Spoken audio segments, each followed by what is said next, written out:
Hello again, everyone, and welcome to another edition of In My Cousin's Basement. I am one of your co-hosts, the most Tim Patrick. With me always is my cousin, if you will, my my Garth to my Wayne, and my Trinity to me being Neo is Randu. That was a good one. What's up, Tim? How you doing, bud? I'm doing again, sir. How about you? It's been a while since I've been on the podcast. I'm doing good. Good, Life's been good. coming busy. I see that. Summer's kind of wrapping up finally, which has been nice for me because especially the last couple of days, dude. Shit, it's been great. It's been nice outside, right? Yeah. No humidity. The fucking cat's still outside. I let him out this morning. Mm-hmm. You know, I don't usually do that. I feel bad for my buddy Brandon. He let his cat out like a month ago. It's always been an outside cat or whatever. Yeah. And he has to come back, and he's been outside, like, looking for it. Like, the neighbors have seen it on the camera or whatever, and he's put out traps and everything for him, like food and, like, shirts and clothes. And he has to come back. And I said, dude, there's only, like, three things. Either he's still out there, and sometimes cats do come back. I've read stories about it. An animal got to him and killed him. Mm-hmm. Or someone picked the cat up and now is making their cat. Or or maybe animal control, whatever. But he's let everybody in the neighborhood know, and animal control and everything else. Like, if this cat gets spotted, this is what he is. I'm like, is he chipped? No, he's not chipped. I'm like, damn it, dude. Like, that's what you have to do that. He got his other cat chipped. I'm like, do you have a collar on his neck with his name, phone number? No. I'm like, dude, you got to do that. Like, accidents happens. These things, cats like to go hunt. Like, he would go like get birds and like things and bring back his presents to him and everything else. So I don't know. Hopefully the cat comes back, but I will agree with you. Like, the weather has been gorgeous. Like today, it's 70 degrees outside, no humidity. Real cool, like crisp air. Like, you know, we talked about. It's cooler outside than it is inside my house right now. That's how I felt last night. I got done with hockey, and I was getting ready. I was so hot. And when I got done, because it was pretty humid yesterday, you know. And we got done and got out. I'm like, dude, it's awesome outside. Just opened all my windows and drove home. Man, what a good feeling. I can't describe it, but like. We deserve it in early fall. I mean, like, we've not had an early fall much of a fall. You know, summer lasted forever. Hell, it's like I keep saying this to everybody. I don't know if I said it in our last podcast or not. Besides Kevin Smith and hockey, that Kevin Smith, double-edged sword. That it was 65 on Christmas and like 35 on Halloween last year. Yes, So that's the weird thing about it. It's like it's memories from our kids, and we've talked about it. I think a plethora of times about Halloween. It's either rainy and cold. Or it's just cold. Yeah. You know, and last year, or it was 2 years ago, I can't remember when I brought Lincoln out when he was Ghostface or whatever else, we're walking around. It wasn't cold. Like, it was just like light jacket weather. I'm like, this is so weird for me to be on Halloween and where it's not either freezing cold and you're outside and you got mittens and everything else on or gloves, or it's raining on you and you're like, okay, we got maybe an hour before we get destroyed out here and you have to go out. And wasn't like that. You know? I did it in Ohio one time. It snowed before Halloween. I was like, fuck, man, what the hell is this shit? Right? No. So, like, I don't know. Like, we talked about it a couple times before, but, like, there's nothing better than waking up in the morning as an adult. You know, it was probably nice as a kids, too, but you don't really appreciate it as a kid. It's kind of just out of sight, out of mind. You wake up, cool air, you wake up, you can breathe in more. It's like you can breathe better outside. Yes. It just feels good outside when you can go outside and just enjoy it.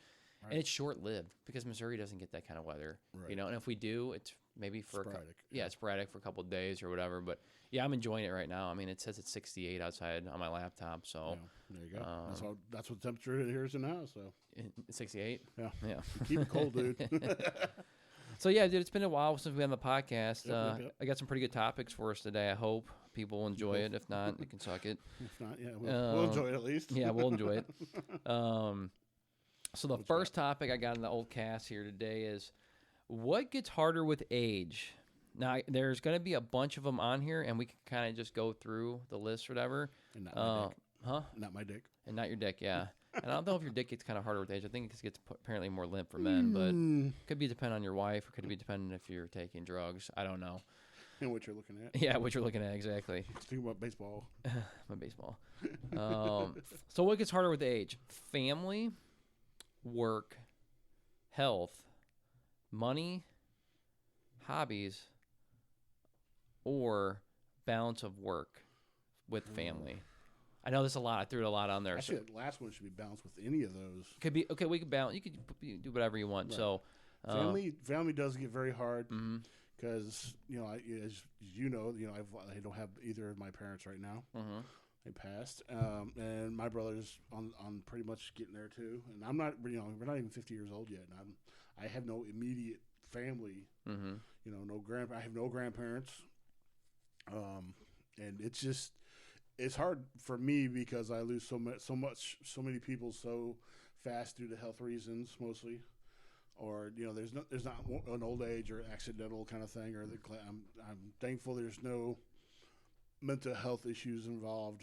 Yeah. I apologize because I know you have some friends like that. Yeah, but I think that's, and just sorry to interrupt you, I think that's just going with the era of what we're going through. Like, like you're going through some stuff, whatever, but like you're starting to see like kids that grew up with me in the early 2000s, like a lot of them have more mental health issues because of what's going on in the world, because of drugs, because of social media, because of whatever. It could be hereditary from their family, but I've had like at least 5 friends pretty much kill themselves or commit suicide or overdose or whatever else you can name, go down the list or whatever, because of mental health. It sucks. And with us, I know this is going off topic. Mm-hmm. When we were growing up, mental health wasn't even an issue, or else they didn't find it as an issue. They called us all artards or whatever, because they didn't know what was going on in our heads. Yeah. And now kids nowadays are suffering for it, even though there's so much help out there. It's just people still suffer. The weird thing about it, Tim, is like the mental health thing. It's still like swept under the rug so much. Now with women, it's been more of a big thing. But when it comes to men, it's always been like toughen up, Buttercup. Even if you went through, you're the stronger one. Yeah, be stronger, be a man, do whatever. And it's like some of these times these people went through some fucked up shit, and they need some someone to talk to. Someone to talk to, some help, because they might be at their tipping point, Yeah. There's always like a thing on reels or like memes I've seen where men like get home from work and they'll sit in their car for 30 minutes because they're just so worn out. Decompressing and wearing out. Yeah, from the day, and they don't want to bring that home inside the house and get ready for the kids and the wife to yell at them or whatever else is going on, and like their mental health is it's at that point. And I was like, I'm lucky that I've never had those days. No, don't get me wrong. I've sat in my car before and sat there. I'm like, I don't want to go inside for a minute, but I've never been so messed up from my job or just my life where I've done it. So I guess I'm pretty fortunate. You just want to escape the other, basically. Like you don't want to go to work to escape your house, and you don't stay home because you want to escape work. You don't have right. I mean, the only thing I do at my house to escape anything is go in the bathroom, escape the kids and the wife. Well, you have to do that. That's a throw-in. That's a necessity. Yeah, I mean that's some escapism right there. But like going back to your topic, you can go back to your topic. Talking about family, I think you're right. Like we can just go down each one. Like the family thing when it gets harder with age. Yeah, you start seeing your family get older. You see sometimes families split apart. That too. I didn't think about that. Yeah. Like people go their separate ways, or people just starting to. I don't know if it's just like. What's the word I'm looking for? People, I guess, and families, they hold grudges more, and things happen more where it just like they don't make up with each other. Kind of like my mom and her sister. And then by the time they probably get to their deathbed, they're going to end up regretting, the grudges they hold against each other. Mostly May because she's the one doing it. She does too. Huh? I really hope she regrets a lot of it. Yeah, so do I. And it's like those kind of things are stupid, over money or dumb things that are just materialistic things or whatever. So like what gets harder with age for sure. Family's one of the most difficult ones. I think that's probably the top one because everybody's got their own problems and their own issues with family, right? Right. The next one I put on there was work. I mean, what gets harder with age? Work does.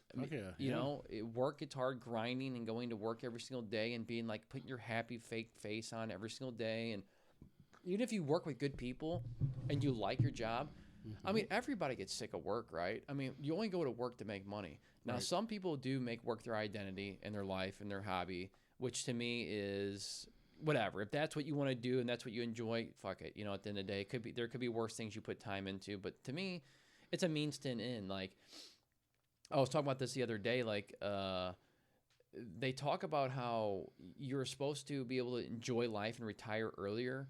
But because of what the world's going on and things that are happening, people are retiring later. Now, I'm not saying that people don't take jobs just to be busy after they retire, like take a second job to be doing something like just mindless or fun to get up and not just be sitting around their house.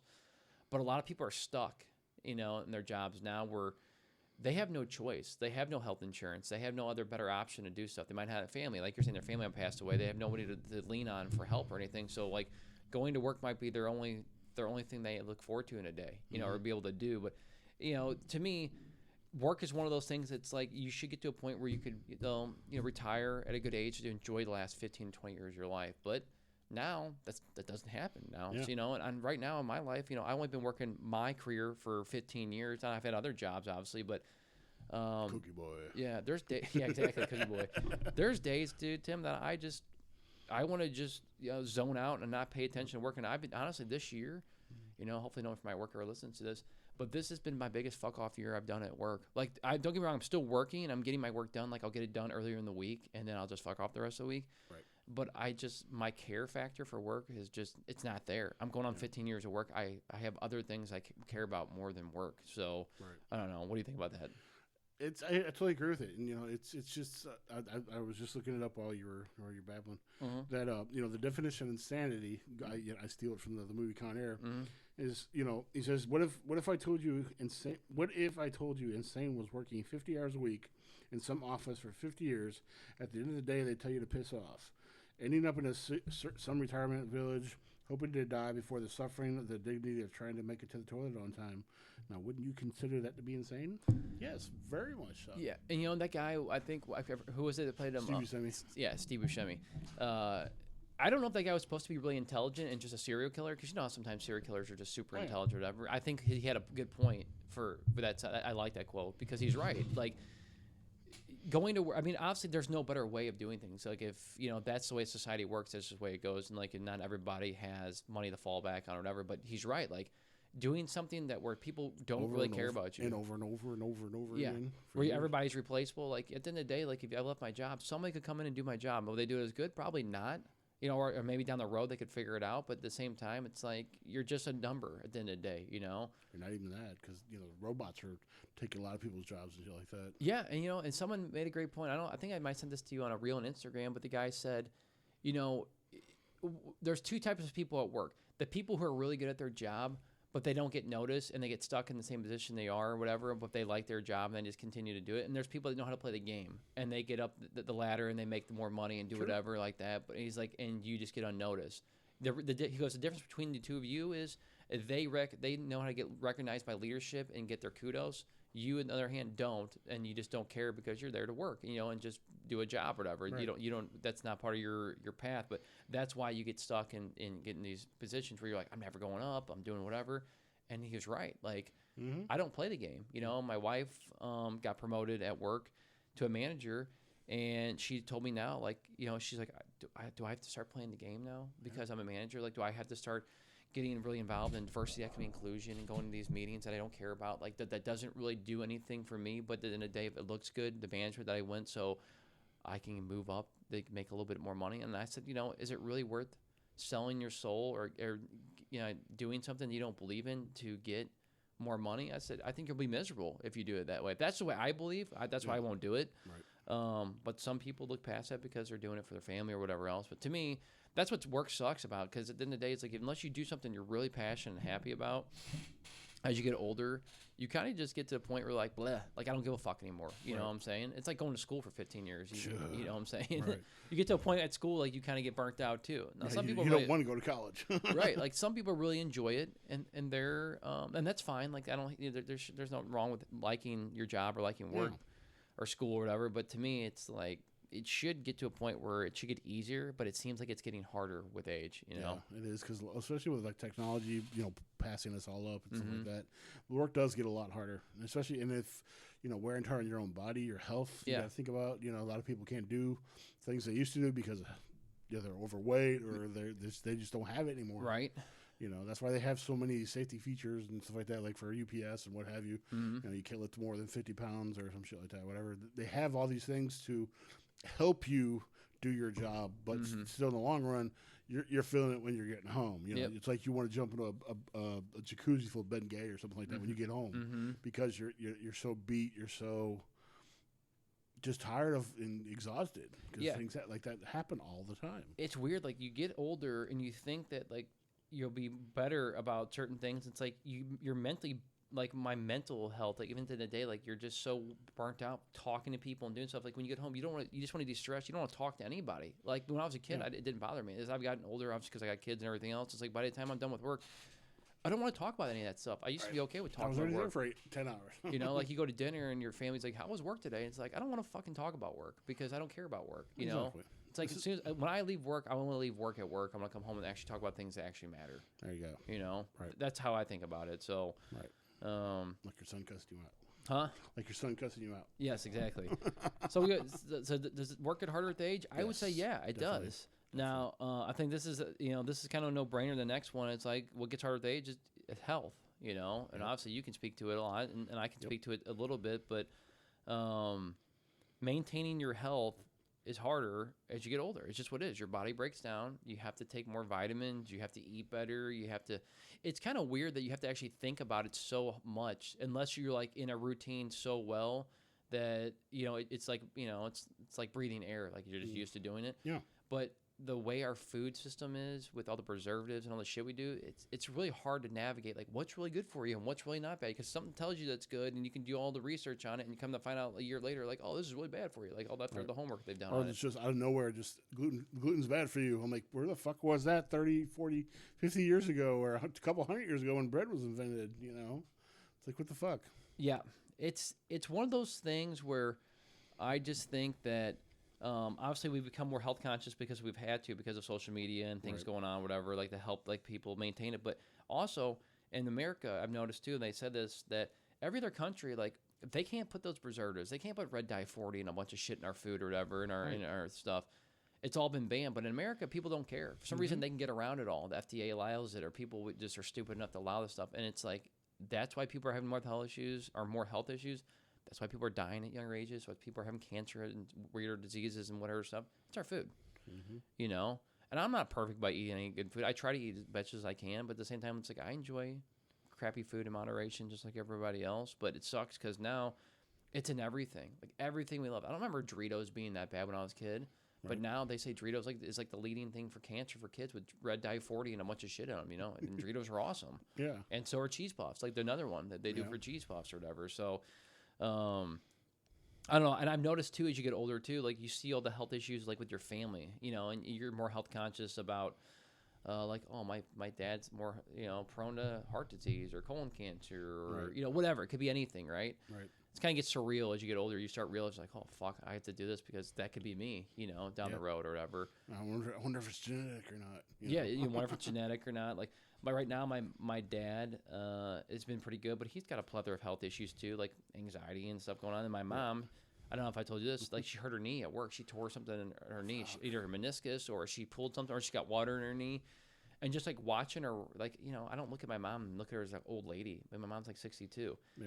But watch her hobble around and like her knees hurting and she can't go do anything. It's like, man, it's starting to get real. Like my mom's older. Like things are starting to break down in my mom's body. Like she needs to take care of herself more. Like not saying that what she did wasn't an accident, because she still goes to work and she's pretty physical and active at work. But I told my mom, I was like, you need to start walking more. Like you need to lose a little weight. You need to start acting, doing this more, blah, blah. She knows all this. It's like I'm her doctor telling her something like she doesn't already know.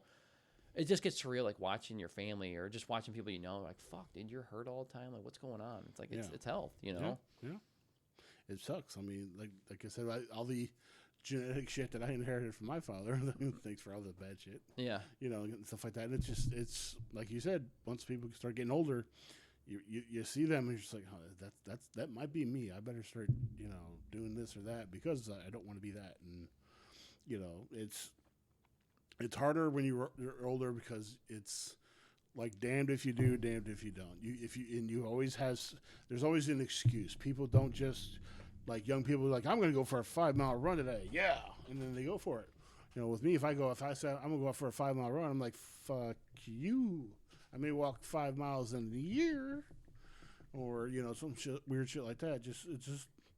It's a mindset. You have to change yourself. You have to motivate yourself. A lot of times, you know, people say, you know, if you talk to a motivational speaker or something like that, you'll get, you know, get your shit going. But no, not me. You know, I got to motivate myself because I'm the one that's fucking doing it. And, you know, you got to know your limits. You don't want to overdo it, stuff like that.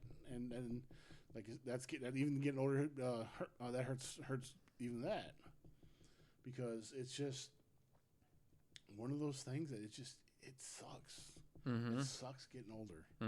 Even if you're skinny, I mean, you can run into problems with that kind of stuff. Yeah, it's kind of funny that we talk about that, but it's the reality of getting older. Like, even if you're skinny, it doesn't mean you're going to be healthy. Like, sure, if people, people could smoke and be skinny, or it could just be genetics or whatever. They might have like higher, metabolism or whatever like that. But at the same time, it's like it matters what you put in your body, whatever. And obviously, things are genetic, like we're talking about. But people can get all kinds of issues, no matter if you're overweight, skinny, or whatever. It's like you have to be your own best advocate. You have to be your own doctor. Yep. You have to go to the doctor. You have to get blood tests. You have to do all this stuff with older, because when you're younger, your body just takes care of itself. It's a well-oiled machine, you could say, at the end of the day. You get through it. And you get through it. Now it's starting to break down a little bit. You have to make sure you're putting the right fuel in it and whatever, and you have to get it tuned up, if you want to call it like that, like an engine or anything else, So Right. to me, it sucks. Not every day do I remember to take my stuff. Like, I take my vitamins every day or whatever and try to get, but I try my best, and that's all you can really do as you get older. Like you said, you're damned if you do and you're damned if you don't. And everything's so expensive. Like, and obviously there's a pill for everything now. And a lot of stuff just comes down to eating good food. Like, you don't need a pill for everything, Right. Go outside and get vitamin D for 15, 30 minutes a day from the sun. You don't have to take vitamin D pills that they say. Maybe in the winter, you get whatever you need. But, there's a solution. There's a solution to everything, and and not everything is just throw medicine in your body and put pills in there, because that's how a lot of doctors doctor now. Like, there's they call everything a doctor now that doesn't want to give you medicine is holistic, which is ridiculous. That a doctor tells you, like, to eat better and do this, but it's like, okay, so that's not covered in insurance because it's not a medicine that's approved by us, so we can pay for it. So we're gonna consider that holistic, and that's how my doctor is. So, like, I like going to him because the last thing he does is like, hey, here's a pill for something, unless you really need it. So, like, the health thing, it's crazy. It's starting to get surreal, like seeing everybody in my family like starting to have like some type of health issue or whatever. But that just happens. I mean, I'm almost 40 years old, so. God, you're getting old. I know. I mean, hey, but you're almost 50, so. Fuck you. Not quite, but yes. Yeah. So health, does it get harder with age? Yeah, it does. And I think there's everybody that we know. I don't think there's one person I know that doesn't have some type of health issue. Like, nobody's perfect 100%. Right. Health. It doesn't mean they have like bad health issues. It could just be like they're low on iron and they have to take an iron pill. Right. Like something like small and stupid as that. I may be fat, but you're ugly. Exactly. I can lose weight. You can't. You'll still be ugly. The next one is money. Money, yeah. Does money get harder with age? Depends on your definition, but yes, because you have to work for that money on that side of it, because like we just discussed that so much harder to work when you get older. Money's always tighter because, like, in your situation, you have 2 kids. I understand. Yeah, Laura's working. That's great. A lot of people don't have that. Most people live paycheck to paycheck, and even then, they're they don't have enough to barely make rent. Back in the 40s and 50s, like the father could work one 40-hour week Monday through Friday and get the weekends off and still take the family to Bermuda on 1 year's paycheck, and afford a car too. Nowadays, you can't do that kind of shit. So especially when you get older, you have to work to get that money. And things, inflation, food's getting expensive, clothes are getting expensive. You gotta work hard to get your car fixed sometimes. It's just anything with age it's harder to get to pay for. Even if you're a millionaire, fuck you. But if you're not, people who live with one income, or even paycheck to paycheck with 2 people, it sucks because you have so much responsibility. That's the big R word that people need to learn, is that you have to learn how to use your money correctly. Yeah. I can't say wisely, because what's wise to me cannot be wise to you, kind of thing. But if you use it correctly, don't go out blowing $500 on tickets to WrestleMania when you can use that $500 to pay your rent. Right. So speaking to that point, you make a good point. I've had to kind of put the kibosh on my wife a couple of times, or just talking to people in general. And this is everybody. This isn't just my wife. It's me sometimes too, whatever. It's so easy to get frugal with your money, especially with Amazon now out there today. You know, like you buy stupid shit you don't need, and like if you're trapped in your house, people say like you're into buying more stuff or whatever. Like if you're not keeping somewhat kind of busy or whatever, and sometimes you just buy stuff to make you happy or whatever else like that. But you're right. Like since I have 2 kids now, like and inflation and everything that's going on in the world, you know, the money that you make seems like it's never enough. Yeah. You know, and the more you make, the more you spend is a true statement as well. And like I try to make a budget so I can try to save a little bit of money a month and just put it in my checking or put it in my savings. So it just if we have need anything, we can fall back on it. But it seems as even with the kids and stuff is like as one thing goes away, like we pay something off, something else comes up. It's a circle of life, right? And something you fix everything in your house, and then a bunch of shit starts breaking, you know, and then you're fucked there. Or your car starts having issues or whatever because you know it's a car. You use it all the time, it's gonna break. It seems like money. It doesn't matter how much you make, and and if you make a lot, it doesn't make you happy at the end of the day, right? It might be short lived, and it's easy to pay your finances, so you don't have to worry about that kind of stuff. But as I've gotten older and I've made more money, I've just realized it's like I'm still living paycheck to paycheck, Tim. Like I'm not like. You know, people, like I've said before, I think one time on the podcast, if you looked at me and saw my life and saw where I live and everything else, you'd probably think I'm doing really good. And 5 years ago, I was doing pretty good, you know, but once the economy changed and stuff, and now we have 2 children or whatever, and I'm not blaming it on the kids by any means. It's just what it is. It's just like everything's so expensive. It's like, it doesn't matter how much money we made. If I made an extra $2,000 a month or whatever, I would still probably be in the hole. Yeah. You know, because of what's going on in the world. And this is obviously something that's out of our control. I can't control the fucking finances of the economy and how much food is and how much these people are just banking off us. I mean, I looked at something yesterday. 2 years ago, 9 pounds of beef from hamburger beef cost $10. Yeah. 2 years later, it costs $50. Same fucking thing. Same place, same people, $50. So it went up $40, you know.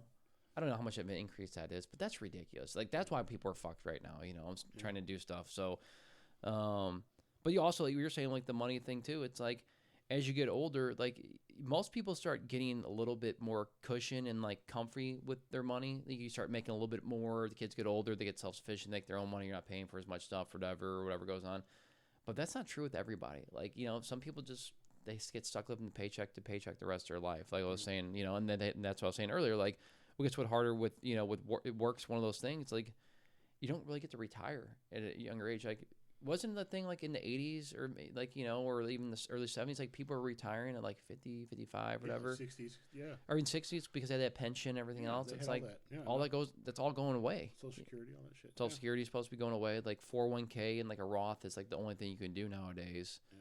They kind of fall back and retire on, which is kind of sad that like we have to like build this, and companies that are multi-billionaire companies or, you know, trillionaires can't give people retirement anymore, you know, because we don't matter, you know, like I said earlier, like we're a number at the end of the day or whatever. And if you're gone, you're gone. We're making them, you know, a bunch of money, and at the end of the day, we're getting pennies on the dollar. You know, that's the way I think about it. So yeah, money with age, it seems like I've been making more, but it's been getting harder to retain it and actually and be like, hey, I can spend this and enjoy it. So I will say though, I don't mind spending money on my kids, like getting to do stuff with them, right? Like, you know, I'm still enjoying my money, I get whatever, but it's like as soon as I get it, it is fucking gone that day. You gotta pay this bill, this, and it's like, fuck, dude. You know, there was a thing I read. I was gonna use it as one of our podcast topics, but I didn't get enough information on it. Mm-hmm. It was like people back in the 80s, late 80s, early 90s. There was always a quote that everybody would say, a three-word quote that everybody said because it was so true with everything that was happening. Like when we had the Gulf War going on and all that shit. Mm-hmm. They used to say, "So be it." Because that's what it is. Like, so be it. I'll do it. I'll do this. I'll do that. You know, they were all into it. Nowadays, there's another a new kind of 3-word phrase that people use. It's always something. Because it is. It's always something. Something's going on. Something wrong. There's never, you know, anything. How do you say it? People can get on a roll with just having good luck with kind of stuff, and then bam, car breaks down. It's always something. I feel like that happens to me. You know, I think that, and sometimes I just feel like it's the circle of life. Like, you know, it's kind of putting you check in reality again, like getting back to like what's going on. But you're right. Like, but if I had a lot of money, obviously, it's like that kind of stuff happening. It would bother you less because you could take care of it. But there is always something. It doesn't matter if you have money or not. Like something's always happening, good, bad, whatever. Yep. And it does go in streaks. Like, you can call it karma, you can call it whatever. I think it's just part of, what happens. Circle life, you know. It sucks. It does suck. I didn't know that So Be It one, but that kind of makes sense depending on like what area you grew up in. But it's like, you're right. It is always something. It's weird to say that out loud, but I think it's relatable to everybody. Exactly. Like I said, when people said "so be it," or even I can't remember any from like the late 70s or 60s or whatever I read, but that's something that it's just three little words. And it's like, you know what, you're fucking right. Yeah. And it takes you back because you think about it, because there is always something going on. Yeah. We can't have peace and quiet because there's something going on. You can't, go to work and expect a great day because there's something going on. Mm-hmm. It's just it's with almost every kind of situation you can think of, even like you said, good or bad in your life. Doesn't matter who you are, black, white, green, whatever, alien, whatever. There's always something going on. It sucks, but you're right.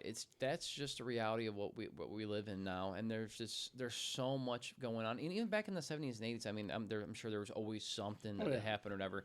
But now it's just more frequent, There's just more things that break because there's more technology. Like everything we touch is technology, so like it's prone to break more. Yeah, it's quantity over quality anymore. People, hurrying up to get out the new iPhone, but what happens 2 months after it comes out?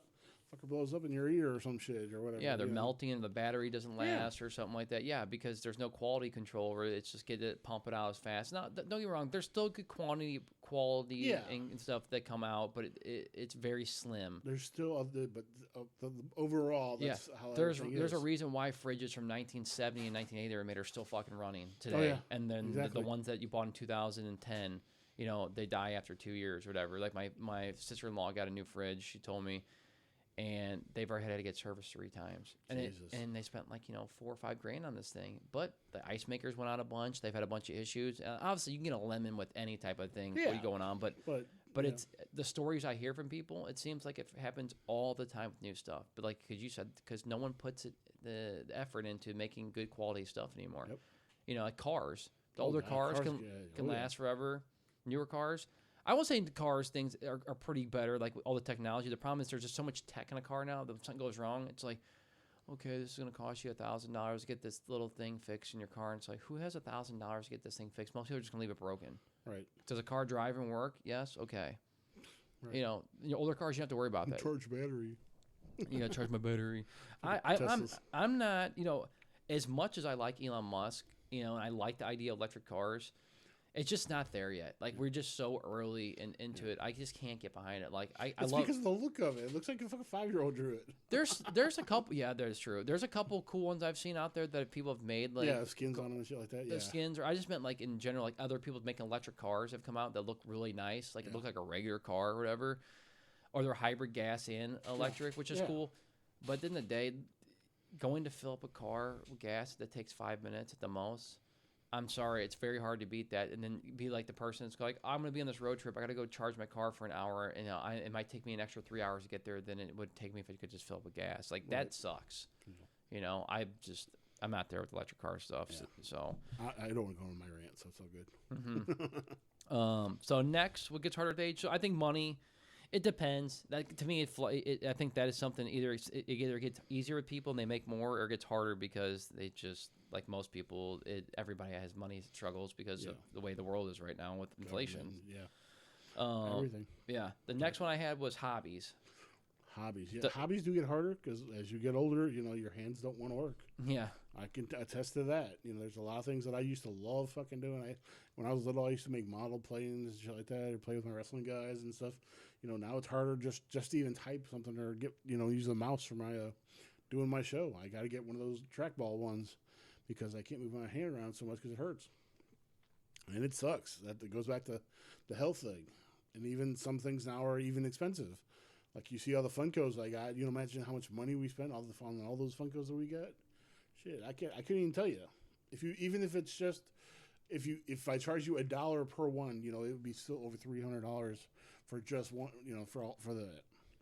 Imagine if they're all $10, which is $3,000. But they're more. Some of them were more than that. It's just getting your hobbies as you get older, or it's just that nowadays, especially people, they're more expensive, and they, like you said earlier, they break on you. Yep. You know, you can work on cars as a hobby, and it's going to eventually break on you.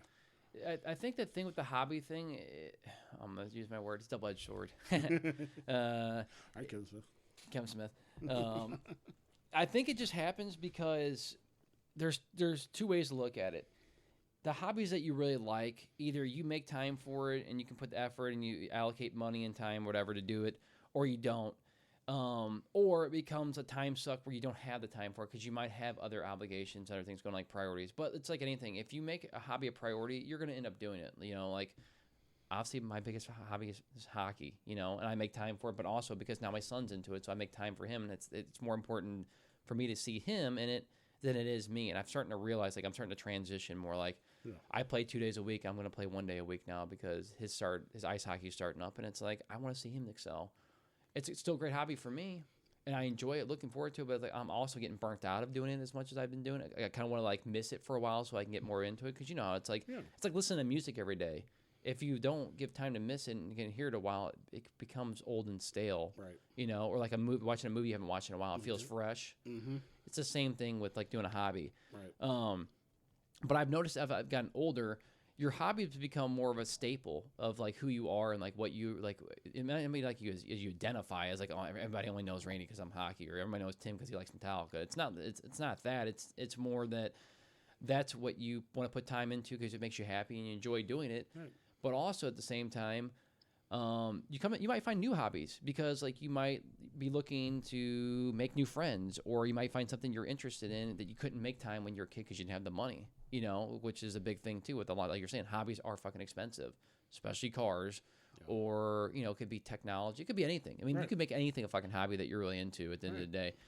I don't want to shit on anybody's hobby, but because I think, as long as you're into something, it's better than anything. I mean, you could just be going to the card shop and playing cards with people, or the comic book store or whatever. And, slot cars. Yeah.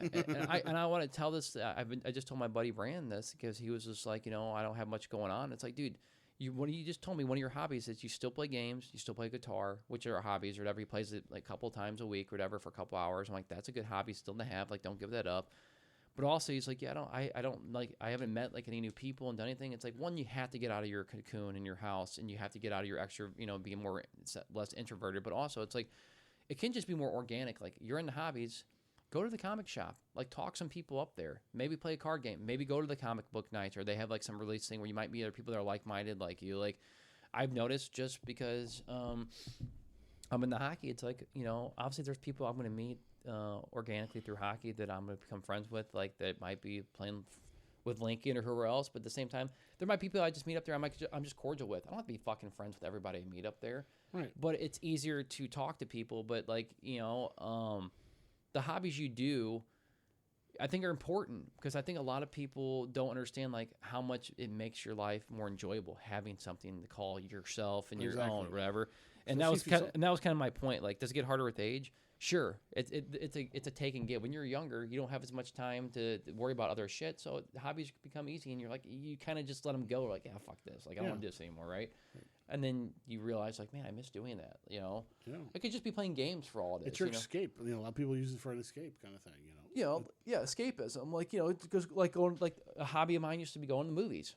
I still go to the movies. I make sure that I go to the movies at least a couple times a year or more now, because if they pump something I don't want to see, because to me, it's one of my escapisms. I like getting sucked in and going to good movies. Watching movies at your house isn't the same as going to the theater. It'll never be the same experience. It's like saying going to concerts, listen to the band at home. Sure, they sound better on CD or the vinyl, but there's something about being there live and watching them play, right? Everybody else, yeah. Yeah, it's the environment, like, whatever. So, like, getting on the hobby still, kick. It's just one of those things I don't think people appreciate until they don't have it anymore. And I realized that real quick. Like when COVID came, it's like I don't have anything to do. Like, what do I fucking do? All my hobbies I want to do Exactly. require going out and doing something. Right. Besides playing video games. I mean, I still appreciate that, but it's like that becomes burned out. Like I think you need a balance with all that kind of stuff. So you can't just do it all the same thing all the goddamn time. Yeah. So like, I mean, besides there, like, what are some of the hobbies that you do now? Besides, the ones I already know, there has to be something else, There's nothing really new that I can think of. I mean, I still watch movies all the time. I come down here, play music. I put my show together.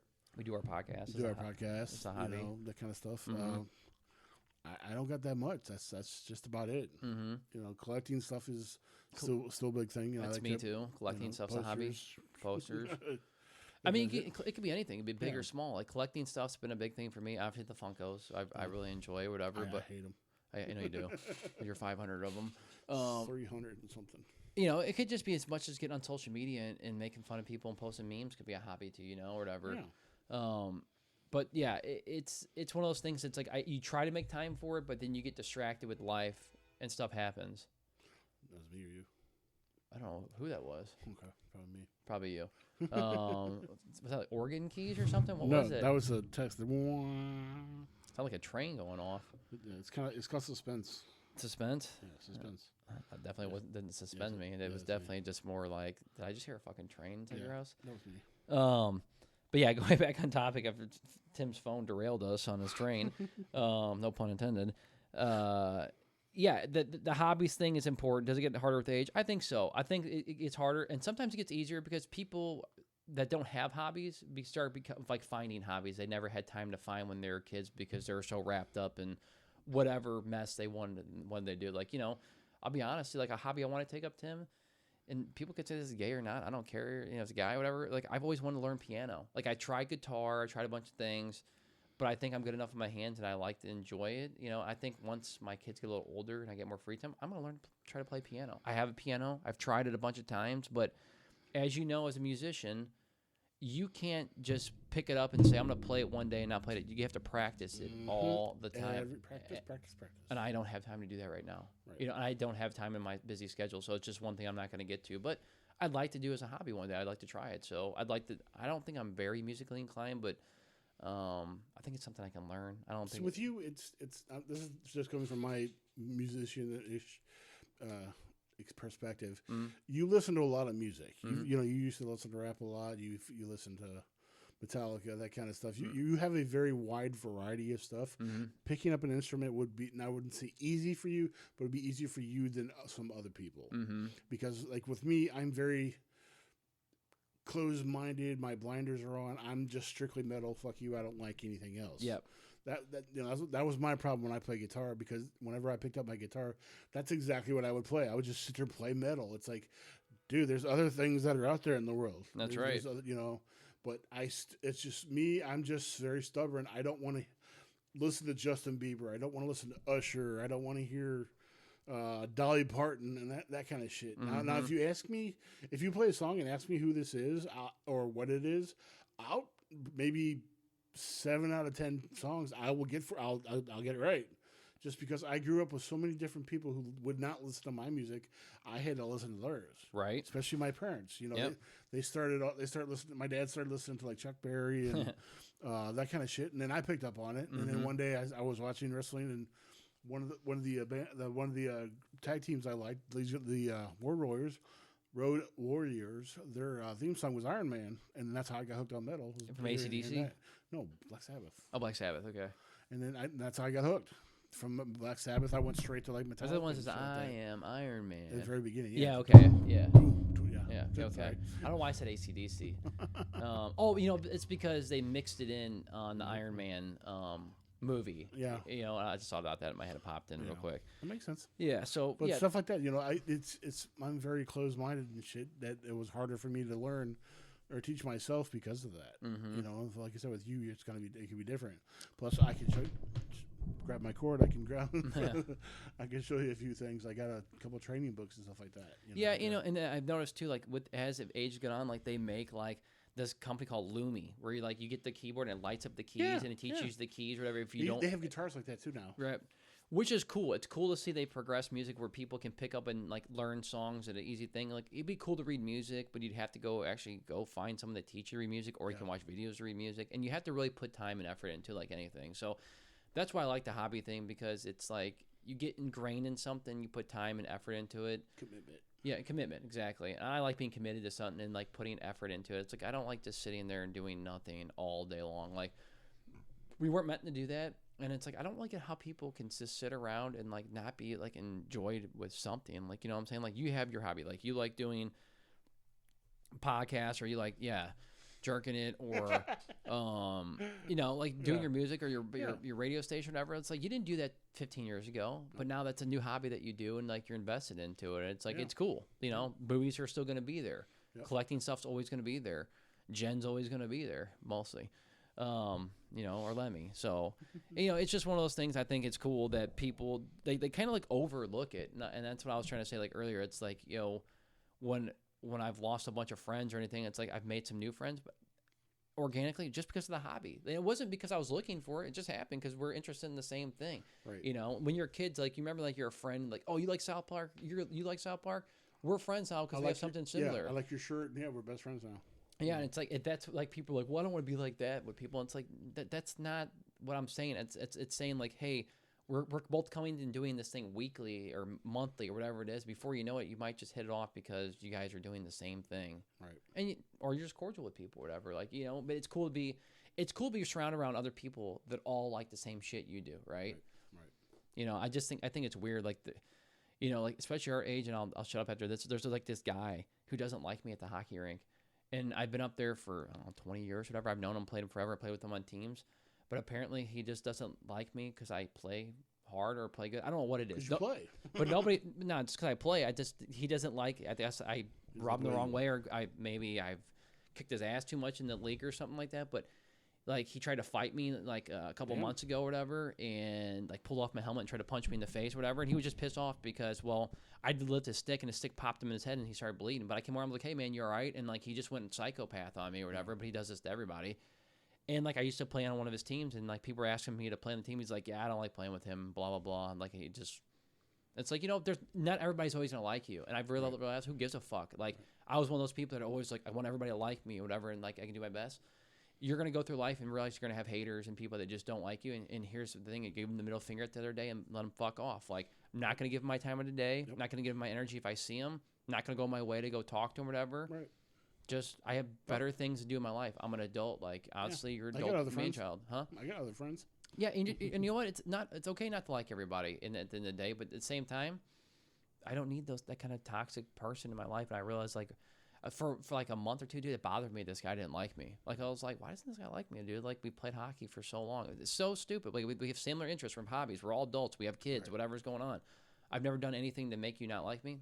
Some people just don't like people based off of they're just weird about stuff. So, and it's not just me. He hates a lot of people up there. So it's like, okay, well, it's starting to be a common theme. It's just not me. So at the end of the day, see you, dude. Don't care. Whatever. And that, if you can learn to brush it off and fuck off and tell people, like, just don't care, like you've done a million times and told me, stop thinking about what people care about. Do you worry about yourself? People could go through life and enjoy things a lot more. And sometimes I just have to realize, like, stop and, smell the roses or whatever and just be like, whatever. It's not everybody's going to like me. Right. And sometimes if people follow you and do stuff because your hobbies, you might be like, being successful in it. People love to watch people fail. Like they're more happy about watching people like get upset and fail, whatever. I've noticed that too. Like there's a lot of people that I'm friends with that you can tell there's a lot of jealousy or animosity, not towards me, but other people. Like they just like to see people fail, but they want to be in the spotlight all the time. And people like them, they're really fucking weird. I guess it's envious. I don't know what you want to call it. So I'll keep ranting about hobbies and go back to our thing. But last one. What gets harder with age besides Tim's, Peter. Balance of work-life balance, we'll call it. Work-life balance. I guess we already kind of really talked about work, but I wanted to bring this up because I think it's starting to change. Now, I think when we were younger and our parents were younger, the work-life balance was harder, but now that we get to work from home, a lot of people, like, your wife's got her job, she gets to work from home 2 days a week. Before that was never even a thing. The work-life balance is better because you're not fighting traffic every morning going into work. You're not rushing home to bring the kids, get the kids from school and make them dinner. And like before the whole night's over with, and all you're doing is ready to get into bed and watch a show and go back to work the next day. That's all you have time to do. Right. So like I can talk about it because I live and breathe it. It's like working from home. It's probably one of the coolest things I've ever got to experience because now I get to watch my kids grow up. I get to work on the house. I get to spend time coming over to do podcasts when I'm supposed to be working. Don't tell anybody. Today's not Tuesday. It's weekend. Yeah, but anyway, it's like, I get like more flexibility of like with my life, whatever I'm doing. Like I might take an hour at a time to come do this, but at the same time, it's like I might put an extra hour in at night working that I wouldn't do before, like at 6 or 7 o'clock when I'm off the clock, because I get that work-life balance. Yeah. So to me, it's gotten harder. Obviously, everybody's job is different. So like people's work-life balance is not going to be the same as mine. But for me, it's gotten easier as I've gotten older. But that could change tomorrow. Like, I don't know. Like, so I'm going to enjoy and count my fucking blessings at the end of the day, if you want to call it that. But there's plenty of people I know that hate their job. They have to go into work every single day. And then there's people that have to go into work every day and they like their job. But I would say it could be a double-edged sword. It could be the balance of work, is some people got it really good, even if they go into work, and other people don't. So I don't know. What do you think? I agree. It just depends on the person and the job. Mm-hmm. Some people don't want to be at home when their kids are home for summer school or summer vacation and stuff like that because they're too rowdy. Some people want to see that kind of stuff. It's more accommodating for people. I think working from home is more accommodating for people who have more priorities at home. Because a lot of people are going to fuck off and do stuff while they're supposed to be working, play Ferris Bueller kind of thing. But it's in the long run, I think it's a great thing. It's good for them because sometimes it's a nice break. Because like you said, you don't have to go in, you don't have to hurry up and find a parking spot. If you're running late or if Starbucks is taking forever in the drive-thru, you don't have as much stress on you as if you were staying home at least one or 2 days a week. Mm-hmm. It's not. I can't really call it a break. It's nice because some people still actually do have to sit there and play on the computer the entire day. If they're in monsters of moving, then they're not getting paid or whatever. Now people say that happens with them, but it's more accommodating for people because it's less time you have to deal with people. Yes. I don't want to say COVID was one of the best things that ever happened, but it was a good thing because it brought a lot of people together. We had to change the way we lived and the way we worked and the way we did stuff. Exactly. It opened up some doors that people were not allowing to open. Exactly. And some of these businesses and stuff had no other choice. It's like, we want to thrive and stay alive, or do we want to die and just be non-existent? Yes. So it's like we can coexist. Yeah. We could still do this. We could still right. come together and do things and get the job done and stuff like that. Pretty much it's that saying, adapt or die. In a technology world, that's a huge one. It's like adapt or die. Like you guys are not going to be around in 2 years if you don't start adapting and moving with moving forward. Yeah, moving forward. But you're right. Like it's one of those things where as much as I hate to say about COVID too, COVID did ramp up some stuff for some good reasons. A lot of bad shit happened, and I hate about that. But also at the same time, for the work reasons, it opened the door of hybrid working and full-time working from remote and home, whatever, and letting people choose where they get to work from, if they have to go in the office, if they get to work from home, like let them be adult and figure it out. And like we have the technology now to allow us to do both. And it's like that's the perk of the era that we live in now, so we should embrace it, not just be butts and seats and clock watching. But going back to what you're saying, though, it's like, there was something about like going into work when you're younger and like being in an environment and like kind of get engulfed in it and like, but it's like starting out now in your 20s, like working from home, like they don't know anything different now. So now this is all they know, right? They are not going to know what it was like actually going into work and getting up an extra hour, fighting traffic, getting in there. And then you have to take your hour lunch, and then you have to still work. And you're not really there for 8 hours a day. You're really there for 9 hours a day with the hour lunch, right? Yeah. And then, the hour you're fighting traffic on the way home, or 30 minutes there and back on the way home. So by the time you get home, you've already wasted 10 hours or maybe 11 hours of your day on a Monday. And you got fucking 4 more days of the same thing, right? Yep. And when you're single and young, not that big of a deal because you don't have much shit going on, right? You're just starting your life out. But as you get older, you're starting to realize, like, dude, I don't want to spend 11 hours a day at work doing this stuff. Like we go in once a month for our work. We call it IRL days. Funniest name ever, but it's just real in real life because we don't do it anymore. Right. And I'll tell you what, when we go in, I enjoy it because I like seeing all the people I haven't seen from work, and when we just shoot the shit and coffee talk most of the time. No work gets done, and they know this, right? By the way, and most of the time they bring us free lunch, and we're just in a bunch of meetings doing stuff. By the time it's done, everybody leaves early. Nobody stays till they're full time because they want to beat traffic or whatever goes on. Like it's after lunch. It's like it kind of like turned into like a free day. Yeah.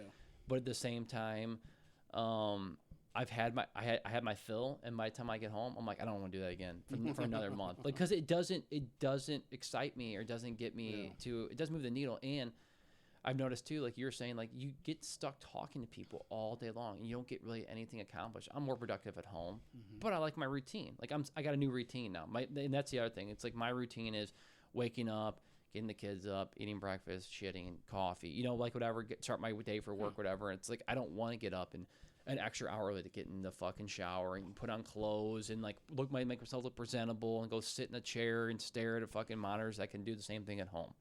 Right. In your underwear. In my underwear or with my fake shirt on when I'm walking. Exactly. Which I actually, to be honest with you, I've never done that. I still haven't done that where I've just put a shirt on and been like on video or whatever and look presentable with my underwear on. Apparently a lot of people do that. A lot of people do that. My wife's done it like with a cover on or something, and and she's sitting on the couch or whatever, but like I may have a walking tread desk or regular desk. I'm like, I just feel weird sitting in my house in underwear. Like, unless it's nighttime, I don't mind walking around the house, but I'm just not used to it. Yeah, I'm just one of those people. I like wearing clothes when I'm in my house. Yeah. I don't I never got the people that let their kids run around in diapers all day. Like, we've never been those kind of parents. Like, if my kid's outside with no shirt on, like, go get a shirt on. You look like a Hoosier. Right. Don't know why. I just the way I was raised and this way I was done. Now other people, it's like I hate people for it, but I do find it weird that people just like, yeah, I'm gonna let my son run around all day in their underwear, or their diaper or whatever. And it's like, my wife's walking around with just a t-shirt. Yeah, that's what I feel like. It's like that's what you're kind of teaching the kid. But I guess when they're kids now, it's just whatever. Okay, so work-life balance. And what do you think? Harder with age or easier? Harder. I think so too. Much harder because you have so much responsibility and stuff like that. Yeah, like I said, it is great to have the working from home stuff, but you still have priorities. That's correct, and they don't go away, and no one's going to do it for you. Exactly. That's the thing that's funny. Like, people always be like, "Oh, when I graduate college, whatever, I just get this great job and everything becomes easy." It's like that was a lie that was sold to people, just like the fucking food pyramid was sold to people. It's like it was a lie that people sold to you. It's like you go to college. Maybe it was true back in the day, like you could get any job you want in the 70s and 80s. I'll bring that up again. Like, you could pretty much be anything you wanted back then. Yeah. But now how big the world is and the population, it's like there is no job you get out right away and you just make this great scheme of money and have this great job unless you know somebody or it's like a family business or something. It's very, very slim that people just come out and they're doing that. It's like now kids come out of college, they're in debt, and they're stuck at home until they're 35. Yeah. Just what it is. That's the world we live in nowadays. So, the next one, I was going to save this for the one with Tommy that came up, but I think it's still relevant. So, because I've heard enough about it, and I think you've done some homework on it too, or just talked to people, obviously with friends and family and whatever. But parties now versus when we grew up. We can still save it for Tommy too. We can still save it for Tommy, but I want to talk about it anyway, so we're going to talk about it. It's my podcast. Obviously, we're not running from the cops if there's a keg or something like that when you're over 30 kind of thing. Yeah. With that aside, we won't talk about that because that's obvious. Yeah. But like stuff nowadays, there's so much planning to do. You have to make sure find everybody's schedule because before people were like, all they had was school. That's that got in the way, or they could sneak out kind of thing. Now it's like am I gonna have the boys over for some brews? I don't know. I gotta ask the wife or. There's always something that comes up that you have to figure out to plan to have people get together. Even if it's like January 1st, you say, all right, guys, I'm going to have a Halloween party. Even then you're 10 minutes away from it, almost 11, but you still can't, sometimes you still have last minute things to do or you have last minute cancellation or, things happen where your costume didn't come in or whatever. It's much harder when you get older because you have all this stuff to worry about. Before, it's just like, hey, we're going to meet in the woods at Old Man Rivers' house. I got the ice, you bring the keg. Or I got my dad's half bottle of tequila he left in the kitchen. Or, my mom's passed out. I stole her cigarettes. That kind of stuff. That's what's so much easier when you're younger. Exactly. And you can leave all the shit there if you get trash the place, whatever. Yep. Now, you also have to clean it up. Mm-hmm. Sometimes you got to hire caterers. Yep. And you got to worry about, the one drunk friend you got who's pissing in your fish tank. Your tub. Yeah, your tub, something like that, because that has happened. Yeah. Like things like that. It's so much funner when you're younger because you just don't give a fuck. Dude, there's just this is such a fucking deep like thing to talk about because that's why I want Tommy here. Yeah, I know, but because what's a big generation gap? Well, I think that we leave Tommy out of it because I don't know if he does a lot of big parties. Like he's well, at least we would know about them. Sure, like he would tell me like what kids do now for parties versus what we did for parties, but like we can still bring that up with them because I think it will be interesting listening to him talk about it. Yeah. But for example, like when we grew up and had parties, it was like in somebody's random basement, like it wasn't like all really nice and done up. Like no one gave a shit because they just wanted to see girls. Guys were worried about going over there and seeing their friends and trying to get laid. Girls were worried about seeing boys and trying to get kissed and like fall in love or getting trained, depending on what kind of girl you were. But it's like we went to parties and it was like, I used to have parties in my house all the time, so I can speak to it. So it's like, yeah, you did. Yeah, I did. Sometimes my mom would let us get kegs. Yeah. Not too much. We had a couple of them. Whatever. We had a couple pony it was kegs. Under control. It was always under control. We always had it under control. Where my mom's like, if you disrespect us, you do something stupid, there's a door. You'll never come back. Right. And I let my friends know right away. Like, if you're gonna be here, we can drink, we can have fun. Just don't fuck around and piss my parents off. And it's like, and you guys will still be here. And most of my friends knew that. A couple of them didn't, or they pissed me off. See ya. I never invited you back because those are just the rules. And I didn't want a bunch of random people at my house. I didn't have huge parties. I had smaller parties. You had friend parties. Friend parties, or I'd invite over a bunch of my friends, invite over new girls all the time and new groups of girls because I want to hang out. Because we wanted to hang out with different people and mingle, whatever, and a couple different kind of friends. But you didn't have Kermit, the drug dealer down the street. You didn't invite him over. No, not at all. Like we invite our friends over to smoke, hang out, play games, play card games, get drunk, pass out, do all the fun stuff you do as a kid, throw up everywhere. Right. Not in my house. We didn't really have. We had a bathroom at least. Beer pong wasn't even a thing yet when I was. Beer pong wasn't really a thing. As we got older, beer pong became a thing. But like we always did, like what was that game? Circle of Death. Circle of Death, yes. Was always cool. Pyramid. Presidents and Assholes. Yep, President and Assholes. We also did a Mario Kart one. If you get first place, everybody else has to drink. We did play drinking games in Mario Party. Like we played Mario Party. If you lost your game, you had to drink. Or GoldenEye or Super Smash or whatever. Watch a movie. If they tell you to say fuck, everybody takes a shot. We would do that. We did shots once in a while. We would drink beer most of the time because it was cheap, and that's what you got when we get Natty Light back then because it was water beer. Right. And it was easy, and my parents would be okay with it, and we'd sneak it over once a time. My parents were stupid though, like they knew what was going on. But like even when we went to like big parties, like we would go over and it's like some people have parties in the house, we just get fucking annihilated trash with other people that'd be over there. You had to, you didn't pay for it. Or people would have them outside, like they'd be like, you can have a party, but everybody has to be in the backyard. Yeah, kind of thing. And it's like, and the cops would call everybody, go hide in the house or hide in the backyard, like nobody's there. Like those were cool days of doing that. Like everybody put everybody in the garage real quick and be quiet, make sure there's no cops here. And sometimes cops would come over and just be like, everything's fine as long as nobody's drinking or doing anything. Keep the music down. Like we went to parties where there was no alcohol, which was very far and few between. But when it did, it didn't bother me at all. Whatever. I just wanted to hang out and mingle with friends and whatever and be cool, fit in, whatever you want to call it, whatever. But parties back then were a lot different. Like and nowadays, like you said, perfect. It's like you have a party. It's like everything's planned out. You got a fucking laundry list of shit you want to order. Before like utensils and whatever, napkins, food, who's coming over to what house, what time everybody's, what everybody's coming, what dish they're bringing over, what time, who's bringing who, BYOB, bring your own beer, no kids, or bring your kids. And then you get there, and the whole time you don't even get to enjoy the party. Like when I was a kid, I was the host, but it's like I was enjoying myself, enjoying the party. Like now as a host, you gotta watch everybody. You run around, entertain everybody, taking out the trash, make sure everybody's good. By the time they're done, you want to sit down and just have a beer by yourself when everybody leaves, and you're just like, get the fuck out of here. Like I'm done hosting. Like at least that's how I feel as a man. I think most men feel this way. Yeah. Because you're cooking and doing everything else, and the wife's doing the other part of it, and being the good hostess, and you're being the more of the man hostess, and it's like, it's not as fun as it used to be. Now it's fun going to other people's houses and doing it, or whatever. But going to you don't have to worry about it. But going to your house, it's way different, and no one gets hammered like they used to. Now, you can invite some people over that will probably still cross the line. Like, my wife does once in a while when she has her like immediate family over. She'll get a little too tipsy or whatever, and so is my mom and dad or whatever. Like we're just having our immediate family. Wow. But when you have other people over, most people don't do that. They hang out, have a couple beers, whatever. Got to go home. Got to drive home. We do whatever. Yeah. And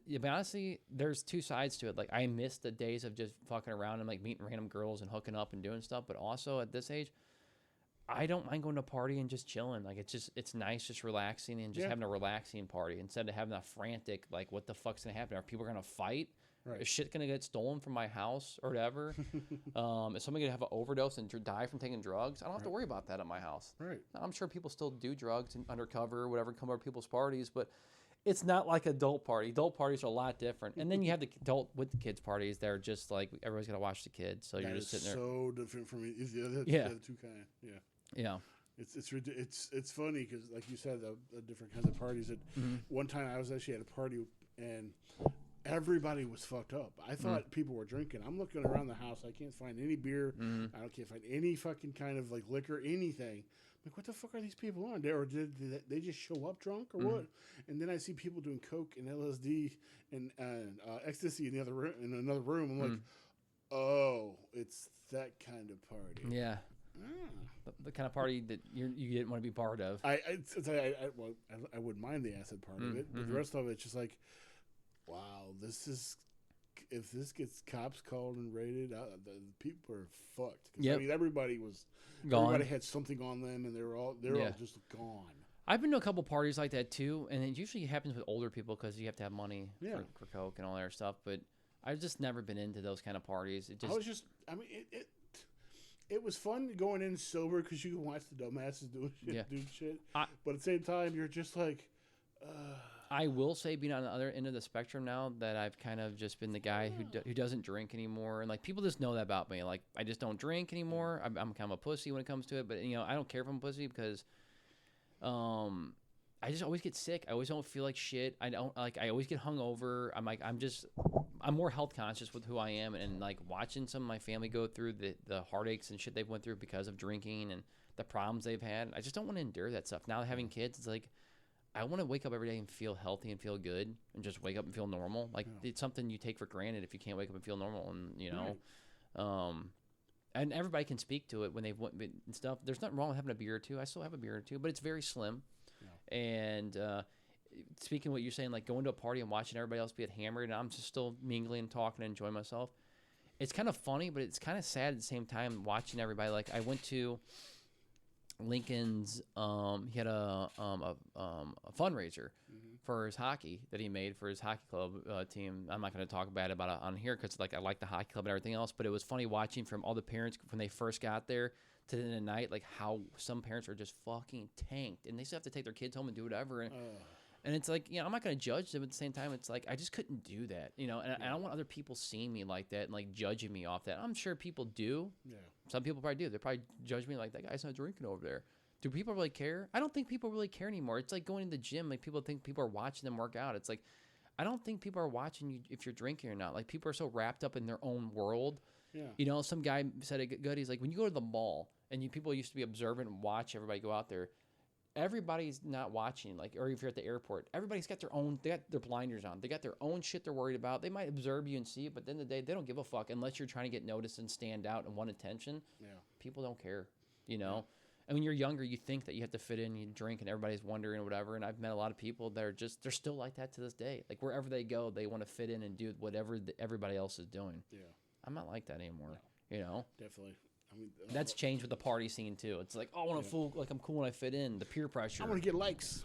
I want to get likes on my social media the next day. Exactly. I'm an influencer. Come get out of my shot. That bullshit. Fuck that. I will say the big thing about the difference in parties too is like there is a big like peer pressure thing when it comes to like going there. Like you always feel like you have to do what everybody else is doing. You have to do what everybody else is doing, and you really don't. You don't have to do what everybody else is doing, and people like you just for who you are. And you Sometimes, said that well, most of the time. Good people will. Yeah. Other people that don't, like, if that's what they judge you off of, then they don't really know. And they're immature at the end of the day if they're like that too. Right. It's like me saying like, oh, you don't like metal music? I don't like you. Just because you like country music. It's like, I don't care you like country music. I'm not going to listen to it. Yeah, it's your music. Who cares? Right. It's like, just because I don't drink beer doesn't mean I don't like you, or you shouldn't like me just because I don't drink beer. it's a man's drink. I drink whiskey and beer, smoke Marlboro Reds, and it's like, cool, dude. Like that's you. That's not me. Are they even called Marlboro Reds anymore? Huh? Are they even called Marlboro Reds anymore? Yeah, they're still there. I was gonna say I've seen gold packs and shit. And yeah. Like, what the fuck are those? They got so many different packs now, or whatever. Like my wife, like when she has a couple drinks, she likes to drink the Marlboro Lights, the silver pack, or whatever. Okay. Those have been around fucking forever. God, the ultralights or whatever. Ultralights. Oh yeah, or ultralights or whatever. That's like smoking hair. Did she used to smoke those super long cigarettes? Whatever they're fucking called, like Slim 100s or whatever. Vagina Slims. Virginia Slims. Yeah, Vagina Slims. Yeah, Vagina Slims. I think I remember that. We were Mike. I can't hear you anymore. But yeah, I remember that when I was a kid too. But either way, it's like the parties now versus then, they've changed so much. And I'll be honest with you, I'm more the guy that wants to have a laid back small party. I don't want big parties anymore. Right. I don't like big crowds of people. I like to be within my inner circle of people that I feel comfortable around, and I think it's more enjoyable. It's probably mostly family, close friends or whatever, or some acquaintances or whatever. But I'll be honest, I don't like when my wife or me, I don't like inviting random people over my house. Then I get anxiety about worrying about dumb shit and doing stuff like you used to when you're a kid, like impressing people and doing stuff. It's like, I don't want to do that shit anymore, dude. I just don't have time for it. I don't want to worry about it. Yeah. I mean, and hopefully, I don't think I'm the only person that thinks like that, but that's just what it is when it comes to parties now. Yeah. Fuck everybody. Do your thing. Do whatever. Do what makes you happy. You know what the funny thing too was cool when you were a kid. It was cool going to the parties and just showing up, and then we would go over there for like a couple hours. I'm like, this is lame. Let's go back to my house. Like we would just go back to my house and go party back at my house. I don't know how many times we did that at parties. Like we go to parties and be like, this party sucks compared to like my parties at my house. Yeah. Plus, I think a lot of people are just more comfortable and have more fun. They could open up more and do whatever. Like let's go back to your house and get high and like have a beer, or go watch a movie or whatever we were doing at the house. And I was like, yeah. Or we would find girls or guys, or mostly girls, they wanted to hang out with, not guys in that way, fag. And we would have them come over and be like, yeah, like let's see which one of us can try to hook up with this girl. See if we can see her tits. See her tits or whatever. Now that would never happen. Maybe a couple times it happened, but or be like, hey, let's go back to my house. You guys want to swim, whatever. Yeah, usually never worked. You had a pool, so I mean that was fucking awesome. It worked sometimes. Most of the time it didn't. Most girls weren't coming over getting in swimming or whatever. But like there's a couple times we invite girls over and it worked out. Like we would get 3 girls over. We have 3 dudes over. We'd all be hooking up with each other or whatever. Yeah. Girls hooking up with guys, not that way. How'd you know I was going there too? Because people can interpret whatever I say out of context, so it's like I need to put context in there. But it's like those were fun days. Like you ain't having those kind of parties anymore, unless you're part of like some swinger club or something. Like when you get older, which I found out like from my mom not too long. She's like, yeah, there's a couple of people in the neighborhood we found out they're swingers and they all hang out together. Like it's like a thing inside like where my mom and dad like she's like it's fucking weird. So like we stopped hanging out with these people, and it's like. Yeah, that would be weird, just like everybody's wives and husbands like hook up with each other. It's like, no, not want to be part of that, but, I know Tim secretly does. Yes, my body count's very huge.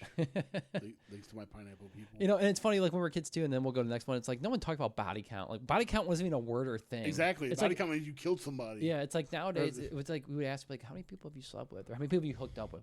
Hooked up with was whatever. Right. Yeah, we didn't wear I remember you brought this up. It's like we didn't wear that pin or that necklace that said how many people I slept with or whatever.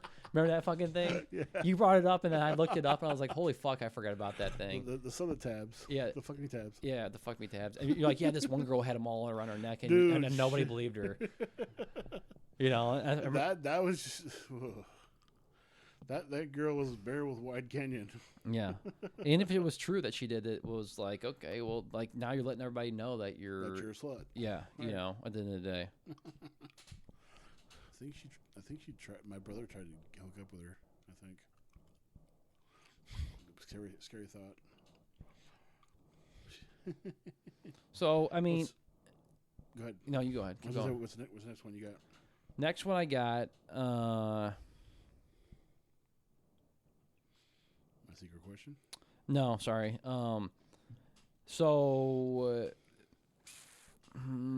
What do you think? Okay, so this is another now versus then, whatever. So you're considered, I guess.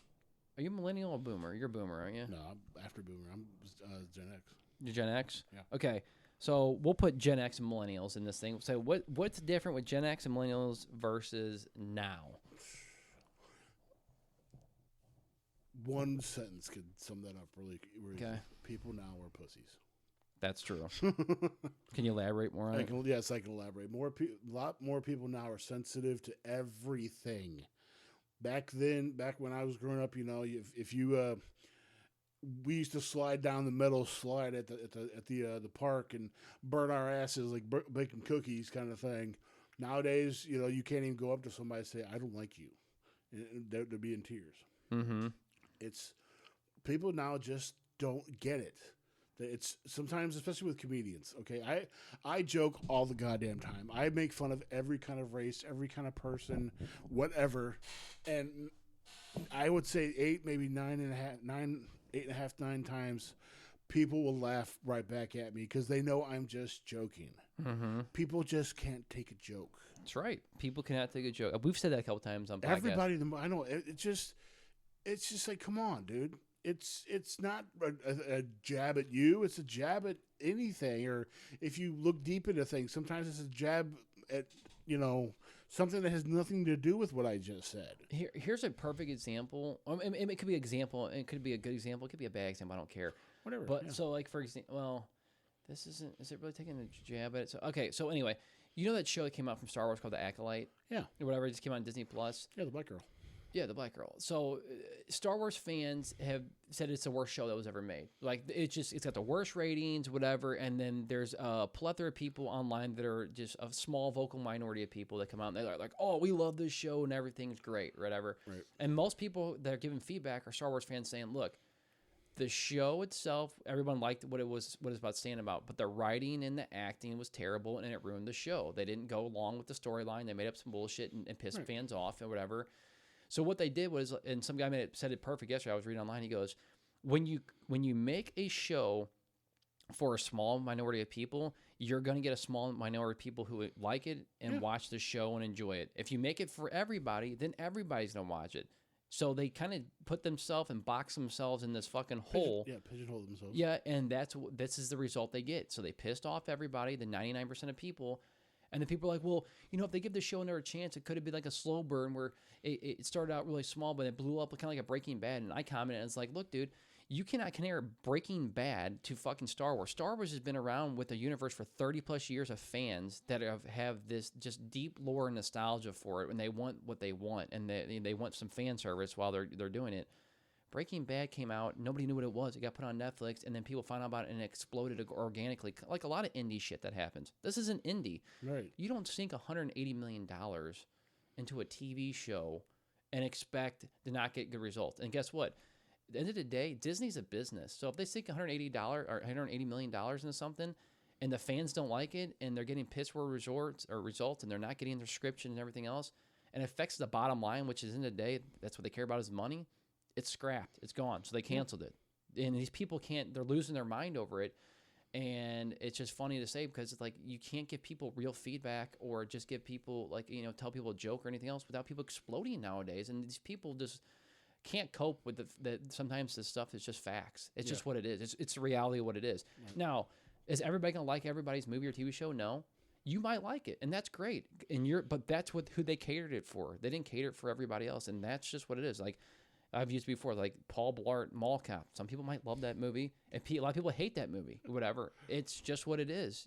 You can't please everybody, but when you make a show like that, it's just what it is. I don't know if that's a real good analogy or not, but I was just thinking about it off the top of my head. But going back to what you're saying with, making jokes or anything else, what's changed for Gen X and now and millennials, you're right, that has changed. You can't tell a joke without offending somebody and worried about getting canceled or whatever else is going on now in the world, and it sucks. I used to tell this joke to people because it made total sense. Mm-hmm. But now with the way the millennials are, I can actually use it with them. Mm-hmm. This is, how do you know if you have a good joke about a millennial? You have to do this first. You have to look around. Yeah, that's true. You have to see who your audience is. Right. What? See, I'm not gonna say which kind of person that I used to say that about. Yeah. But anyhow, it's just because you should not have to look over your back, because you're gonna offend Susie, who used to be Greg, mm-hmm. down the street, kind of thing. It's just a joke is a fucking joke. Mm-hmm. It's made to laugh. It's not nonfiction. Mm-hmm. It's fictional. Unless you go straight up to your face, go and say, "Like, Randu, guess what? You're a woman." Yeah. That's pointed right at you. Okay. Yeah.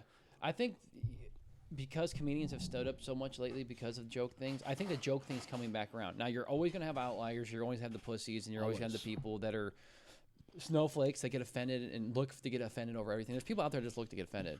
Right. Make a new cause or movement and try to cancel somebody. The people have too much time in their hands. They're not working or whatever they're doing. It's like they get involved. There's a new movement almost like every day. Trying someone get canceled or someone said something. It's like sometimes things are just taken out of context and some things aren't. But it's like, you know what?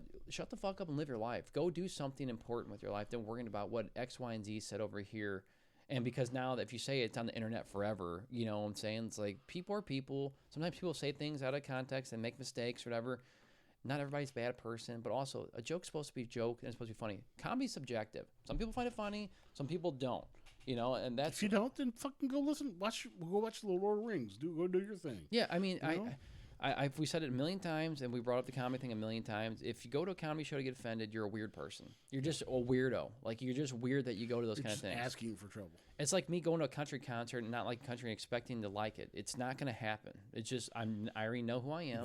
Why would you spend the money in the first place to go? Right. Or why would you enter the contest to go? Okay, if your friend brings you, okay, that's fine. But you're either looking for attention or you're bored and you have nothing better else to do with your life. Exactly. You just want to be part of some movement or something. So I get that. Something I've noticed that's different now, and we've talked about before, obviously the work ethic's changed between generations. Like, you know, these people now are just lazy or soy boys. Like, everything's just like, it has to be catered to their needs and their wants and their environment and everything. It's like, dude, you're here to work. Like, I'm not here to make everything to you. If I did that, no one would ever work and get things done. Right. You know what I'm saying? Like, work's not supposed to be about everything. Like, you can make a great work environment for everybody and make things comfortable and, like, you know, as good as they need. But just because think you're supposed to get special treatment because you were told by somebody and you believe this through college or whatever it is, it's Mommy like Mommy says you're special.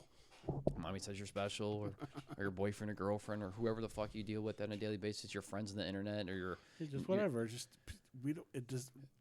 Anything should not be catered just for you. You are not the only motherfucker in this world. You're not that important, right? At the end of the day, you're not that important. I don't care if you have $5 billion or $5 trillion. You still don't mean shit to me. Yeah, you're not better than somebody else because you need special needs or something. Not example, you know, like we'll say, like if you're handicapped or something, you need something special at work. That's different. Yeah. But just because you're coming in and you're like, oh, I need this because I have whatever. You just make shit up. I need water because my tongue's getting dry. Right? I don't know. I don't have a great example. I'm just saying I've noticed that. Like, I read some article when we started like changing our work environment. They're like, the Gen X likes to work in open collaborative spaces with open desk and like all this other stuff. This open environment, everything had to be open. No more cubicles. They want to be able to see this. They want to be able to do that. It makes it more fun and interactive. Which I think was true for some aspects, but also I think it was true so they could micromanage and see what people are working on. I think that was kind of the fucking idea, yeah, the idea. They don't tell people that, but I think that's what it is. But now they've come to find out the open environments are sucked because nobody can have a meeting at their desk. Nobody can talk without. Everybody has to have headphones. Everybody has to do something because it's too noisy. Even if you have white noise drowning out shit. So that's something that came up with like with the Gen X versus now. I was like, I liked my cubicle when I first started working. Cubicles were awesome. You got a little bit of privacy. You got to work, whatever. Right. You know, you had Bill Lumberg and everybody stopped by 7 times a day to check up on you. You know, see if you can work on Saturday. Can you work on? I use a side door to come in so Lumberg doesn't see that I walk in late.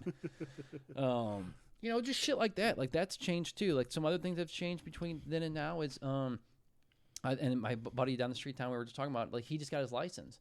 You know, he's 16. Most kids don't get their license at 16 anymore. Oh, they wait till 20 they're 18 or 20. Yeah. Weird. Why is that such a pattern with kids? Right. Is it because everything's more expensive? Could be. I just think because kids are lazier and they don't want to have a car. They want to stay at home and play on their fucking phone. You know, play Nintendo. Yeah, exactly, cock. Yeah. What have you been up to? Well, you know us. No, I'm in my 3rd year of law school. What are you? I'm still sitting at home. Playing Nintendo, cock. Might watch that today. Yeah, it's such a good movie. So many good one-liners. Oh yeah, that's one of my favorite one-liner movies. Besides, definitely, I could name a couple more, but yeah, Monty Python and a bunch of other stuff. Oh yeah. One thing that was getting on my nerves too between millennials and nowadays. Mm-hmm. And I'm gonna put this on. I'm putting this on the internet. I don't care. I'm gonna fucking say it. You want to come fight me? Fight me. Leave stuff that's already been done alone. Quit trying to cancel something that happened 30-something years ago. It's already fucking happened. It's already been printed. It's already been copyrighted. It's been on the air. It's been thousands, millions of people have heard it. whatever, especially when it comes to music. There's a band I like called Cannibal Corpse. People are trying to cancel them because of their lyrics. Okay, I get their lyrics are going to talk about killing things and what have you and dismembering and whatever. Stuff you see in a horror movie. But that shit was already written 30 some odd years ago. It's already happened. Don't bring up old shit, okay? Because it's not going to fucking matter. If you try to get rid of it, people are going to want it more, and then you're just going to help them out. Like, it's great. It's help Cannibal Corpse out. But, it's like, come on, dude. Seriously? How are you fucking offended by Cannibal Corpse, but you're not offended by, like Helter Skelter by the Beatles, the fucking hippie shit. Mm-hmm. Shit's about Charles Manson. Yep. And he's an actual killer, right? Well, Cannibal Corpse writes about, killing zombies and chopping their arms off and beating them with it. That kind of stuff. That's zombies. Zombies don't exist. Exactly. Last time I checked. Exactly. That kind of shit. It's just like, leave it the fuck alone. Exactly. Even with movies. How are you going to cancel a fucking movie that's already been produced and put out and everybody owns it? I'll tell you what, and we can just, because we're on this rant already, I'll just say, the difference between now and then with our generation, millennials and Gen X and Gen Z is, we grew up in the better era of movies and music. It's just what it is. And the movies, and it's not because of them, but it could be because of them. It could be because some millennials or whatever, they're involved in Hollywood and other stuff now, but they're part of the problem. Like what they want to see and everybody be inclusive and check these boxes and do all this stuff. It's like you guys have kind of ruined movies for a lot of people. Yeah, and concerts. In concerts. I'll tell you this, though. I did go see... Deadpool and Wolverine, I know you did too, which was a great movie. Mm-hmm. I'm glad they made that because I think it kind of put a spark back into Marvel and just comic book movies in general because it was dying and stuff, and maybe Disney a little bit. Maybe they'll be like, hey, we make a good movie. Doesn't say they made.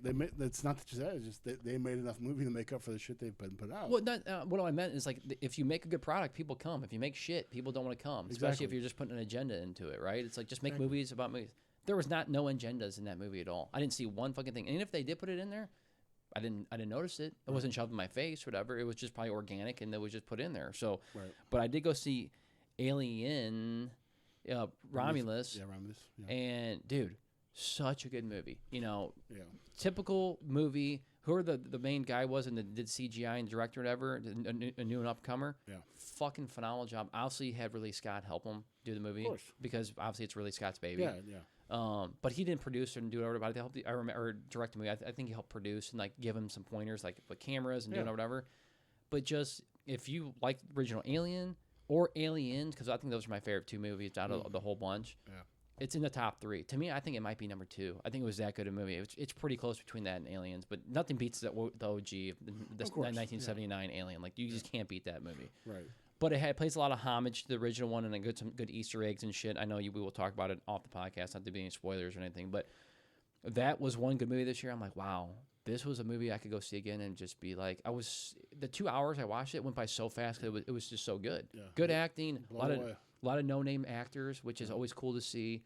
Good storyline, good script. I'm sure everything was not perfect in the movie, but still. It was a well-made movie. And those are very far and few between now. So it was like, okay, cool.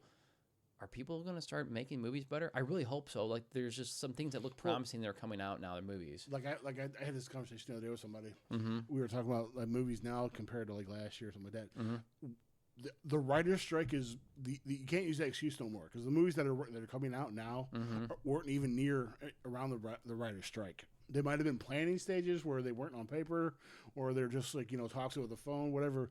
These movies now are post the writer's strike, and they're doing fucking awesome. You got Beetlejuice coming out.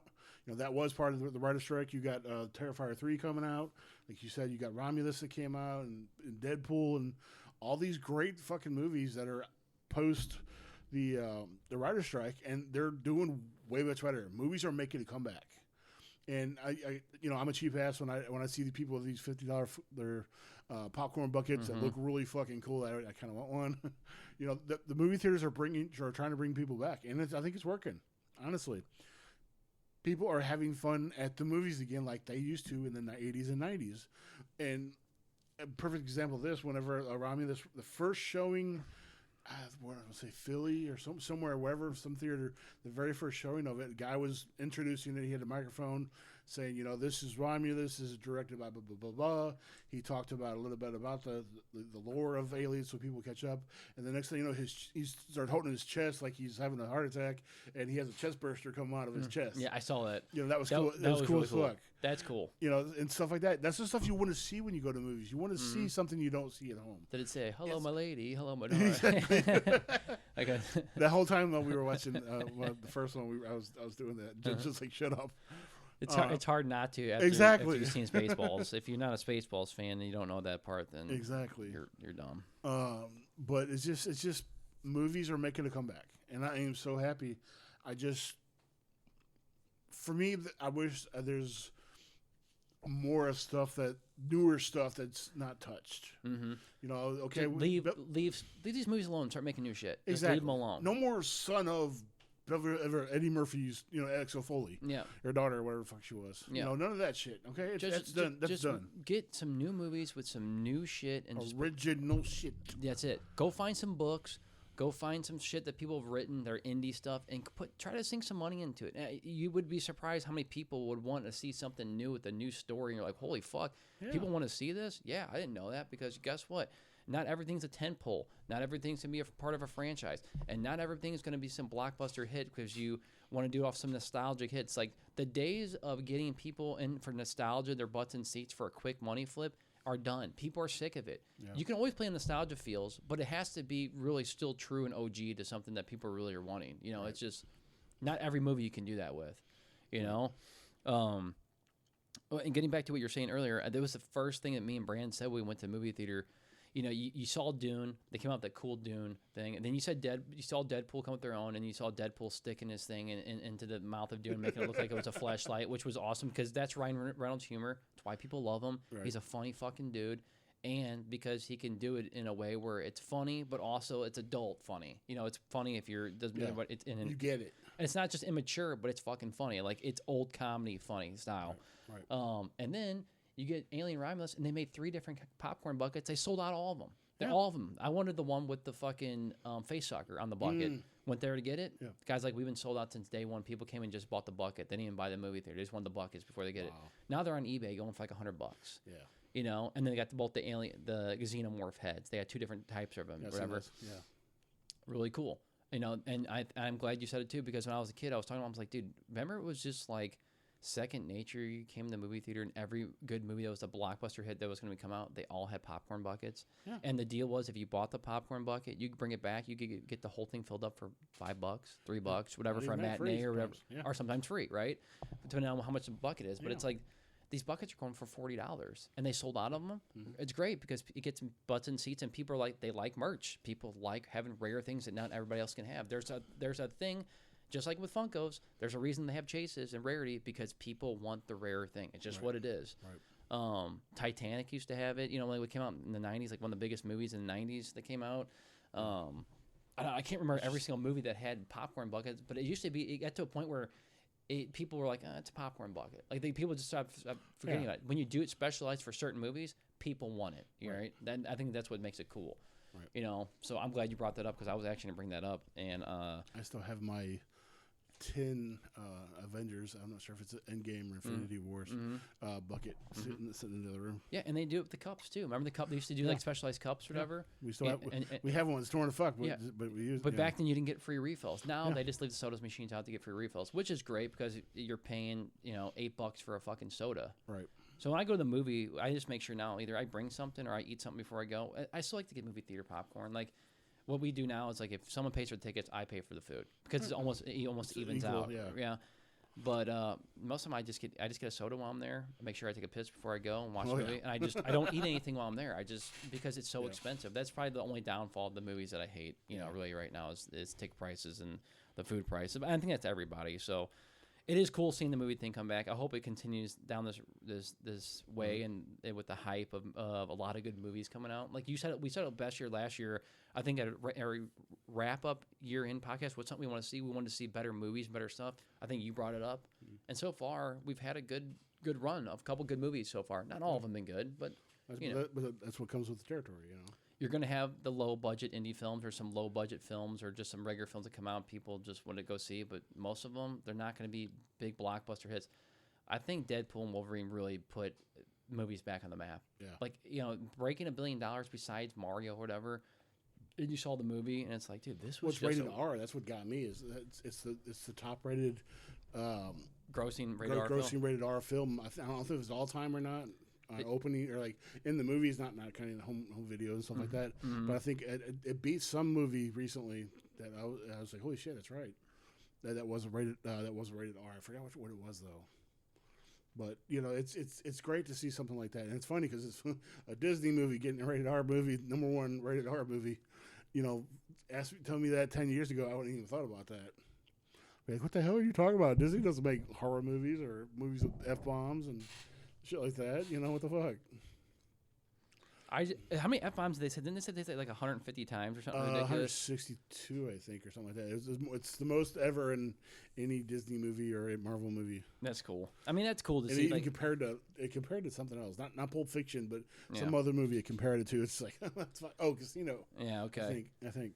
All right, so I mean, I didn't write down any topics. We'll get more into the Gen X versus now, like when we do with Tommy. We get Tommy, yeah. But I just wanted to go through it a little quick because I already had a topic on there. But if you guys didn't know, we're going to do an actual one with our friend Tommy that is 16 because he's Gen Z, and we're not. And we wanted to compare and contrast things between his time and our time, and we have a plethora of things to ask him, and we're going to see the funny comparisons between it. So we're looking forward to doing that with him. That will be fun.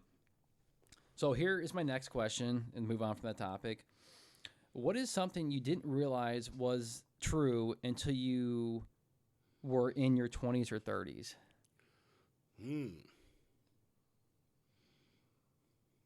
Stuff about girls. Stuff about girls? No, let's see. Shoot, there's a lot of things. A lot of the things my parents told me that you couldn't do, and the little white lies they told you just because they didn't want to deal with it, or they didn't know themselves, so they just gave you some bullshit answer. Don't sit too close to the TV; your eyes are gonna go cross. Exactly, like shit like that. Don't make that face; it'll freeze. Yeah, but the crossing your eyes thing is a bad thing to do for whatever. So whatever. But sitting close to the TV, it's like, look at us now. We're literally staring at a phone and fucking staring at a computer screen all day long. Exactly. Like those times have changed, but I do agree. Like, someone put out a meme, and I was dying laughing. I was in the middle of the night, and I saw this. Some guy made it. It's like, it was some old boomer lady saying, "Don't sit too close to the screen, you'll warp your eyes." And the next screen, it was her, like a 70, with a fucking iPod strapped on her face with that new thing where you can put your phone in or whatever and put it on your face. Yeah. And that's what people are doing now. And it's like, it was just like ass backwards. Yeah. It's the same thing where the teacher in school made that face in that meme where he like leans over his back and like looks at you with his eyes and says, "You're not gonna have a calculator in your pocket when you get older." And it's like, fuck you, dude. I got a phone with a calculator now. Exactly. And like, to prove those people wrong, it's kind of just went full circle on them. So yeah, the little white lies that your parents had told you that.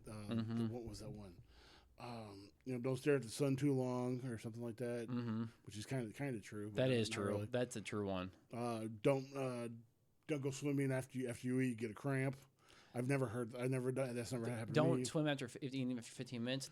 People have thrown up, and like I've seen people get sick after they've eaten too much and jumped in the pool. Eating and throwing up is one thing. But I've never got the cramps either. Yeah, and there's like you'll get an ankle cramp or something. Like that. Like, what does that have to do with your foot? Don't turn your light on in your car like when I'm driving, or you can get pulled over. My parents used to always say that, and then I come to find out that's not even really a law. Yeah. I used to always worry about it. My wife was like, "Why are you always worried about that?" I'm like, "I don't know. I was just always ingrained. My parents always said don't turn the lights on because we're kids and we're fucking with the lights in the back of the car." I think. Let's see.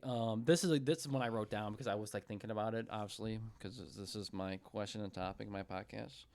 Not my cousin Sims. I'm just joking. Just because someone is older doesn't mean they are mature or wise. That's for fucking sure. So I was like, when you're dumb and young and naive and immature, you think dumb and full of cum. Yeah. Dumb and full of cum. Yeah. Dumb, full young, of cum. Dumb. Yeah. Point Break. Yeah. I love that line. Just because they're older doesn't mean they're wise, and doesn't mean they're mature, and doesn't mean they know everything either. They're just older. Yeah.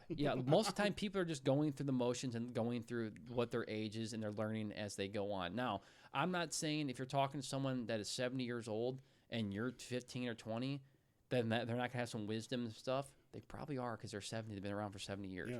No, what I mean is like someone that's in their 30s and you're in their 20s or whatever doesn't mean they know everything. Now, they probably know a lot about certain things. Yeah, but you know a lot about other things that they don't know about. And right. Like and I've come to find out that I've met plenty of people that I looked at work and I was like, oh, this person's really smart, knows whatever. And you talk to them, like they're a fucking idiot. Yeah. Or just people in your family you look up to or whatever, and you're like, this person's a retard. Like, you don't, they act like they know whatever. Yeah, maybe. But at the same time, it can be true also. Like there is people that are really wise and they're above their years and very mature. But again, you know? like I said, they know their subjects. They know what they're good at, what they're not. I will say, from being around you and a couple of my friends, like Sam and some of the people I've known, like they and even Brandon, like some of them are just super intelligent. And being around them has made me more intelligent, and I've learned more things because of it. So it's made definitely not me. Yeah, no, there's things I've learned from you that made me more wise or more, I'd say intelligent with certain things. Yeah. I'm not talking about technology and shit like that. I'm talking about just like life. Perception of things, like your sister drinking. Yeah, perception of things, or just being wise about things, or just like life lessons or whatever we're talking about. We see it from the outside. Yeah, we can see both sides of it, and I sometimes, and this isn't all the time, but I have like a certain amount of people that come to me for advice, which is kind of cool. Like, I mean, I can bring Tommy up. He gives me advice every once for advice. My buddy Todd, he's came to me, called me yesterday and wanted a bunch of advice on things. And I told him, I'm not an expert at this, but this is what I would do and whatever, and blah, blah, blah. It's cool seeing the people come to me for certain things, and I go to certain people for certain things. And I think that's what you're supposed to do. Yeah. You're not supposed to be an expert in everything. You're not supposed to be the most wisest person not ever. Everybody has the right answers. But what I was saying, what's something that you didn't realize? I didn't realize that until I was in my late 20s. Like a lot of people just don't know anything. Like I know more than a lot of people in their 40s.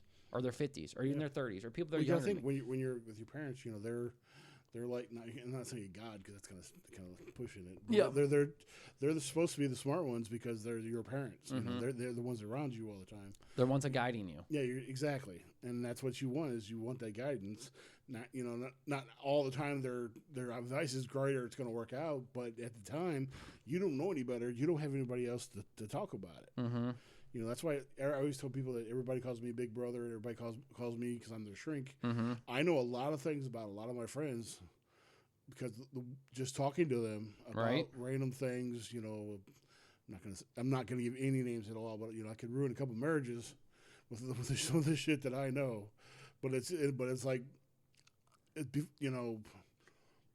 they've been married for 10 years. I don't know exactly how that is. So and I don't know how their wife is sometimes because I didn't grow up with her and what have you. But this is how I perceive it. You could take it how you want it. You can tell me to fuck off and not listen, whatever. It's just I'm giving you my perspective of it, and that's the way it is.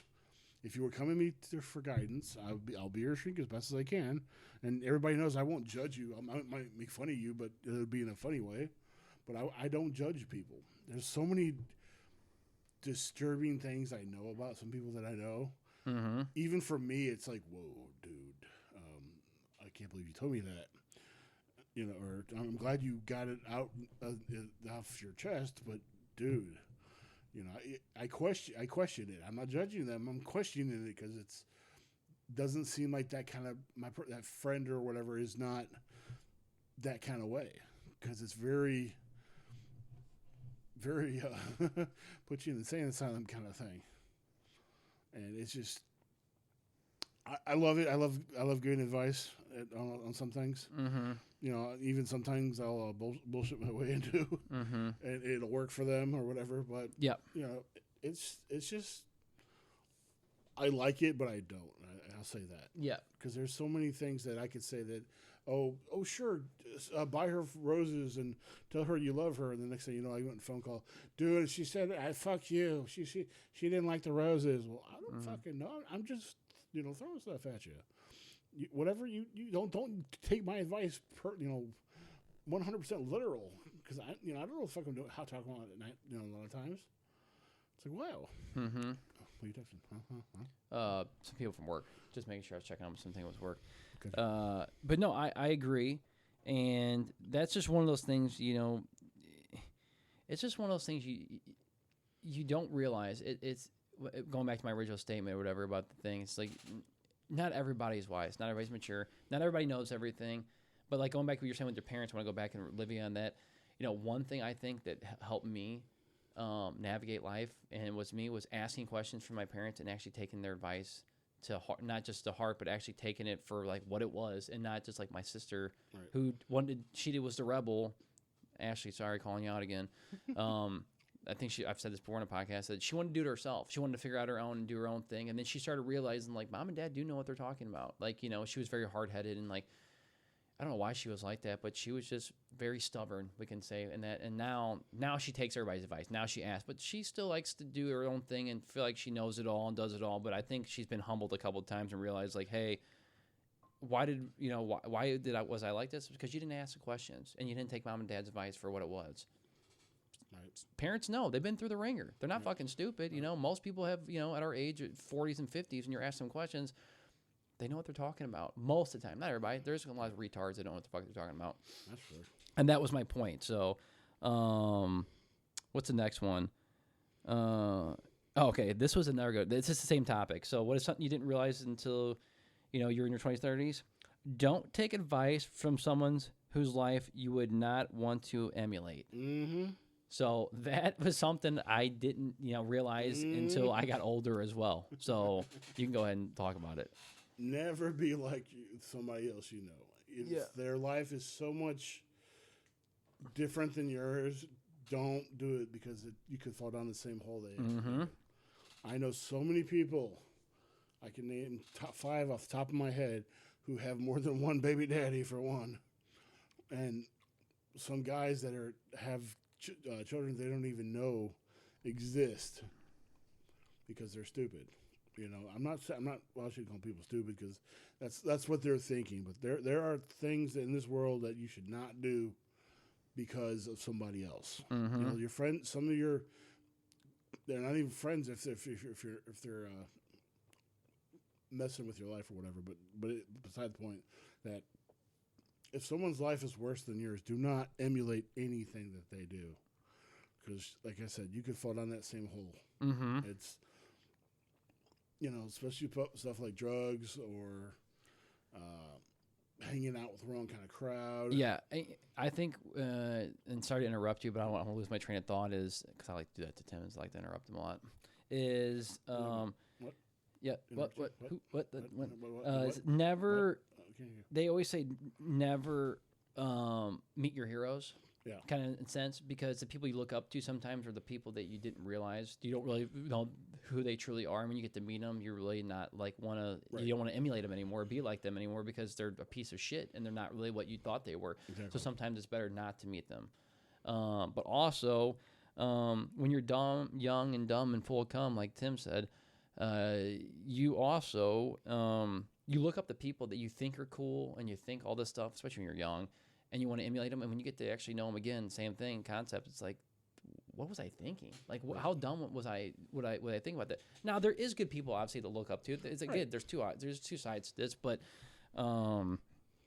I would agree. You don't take advice from people you don't want whose life you don't want to emulate. Like, if someone who's successful and you look up to them, you can probably take advice from them because they probably started where you were and they got to a certain point with some good advice. Right. But looking at someone else that's giving out advice, but they don't their life's fucked up, probably not the person I want to go to.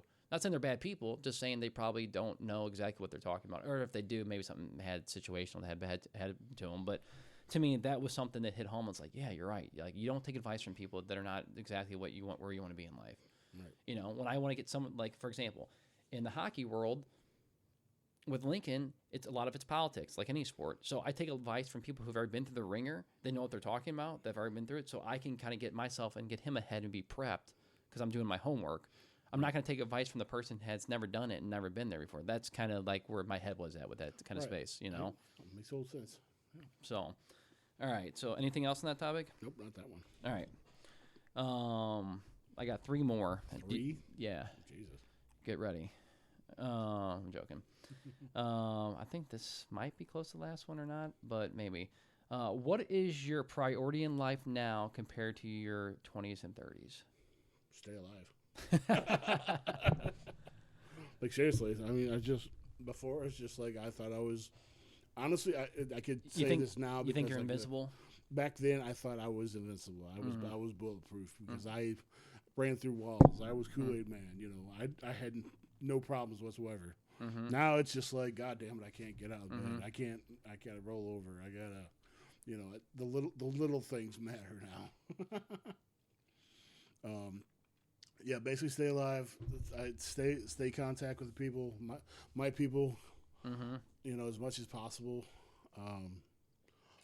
Try to keep my brother alive as long as possible. That's getting worse. Yep. Stuff like that, just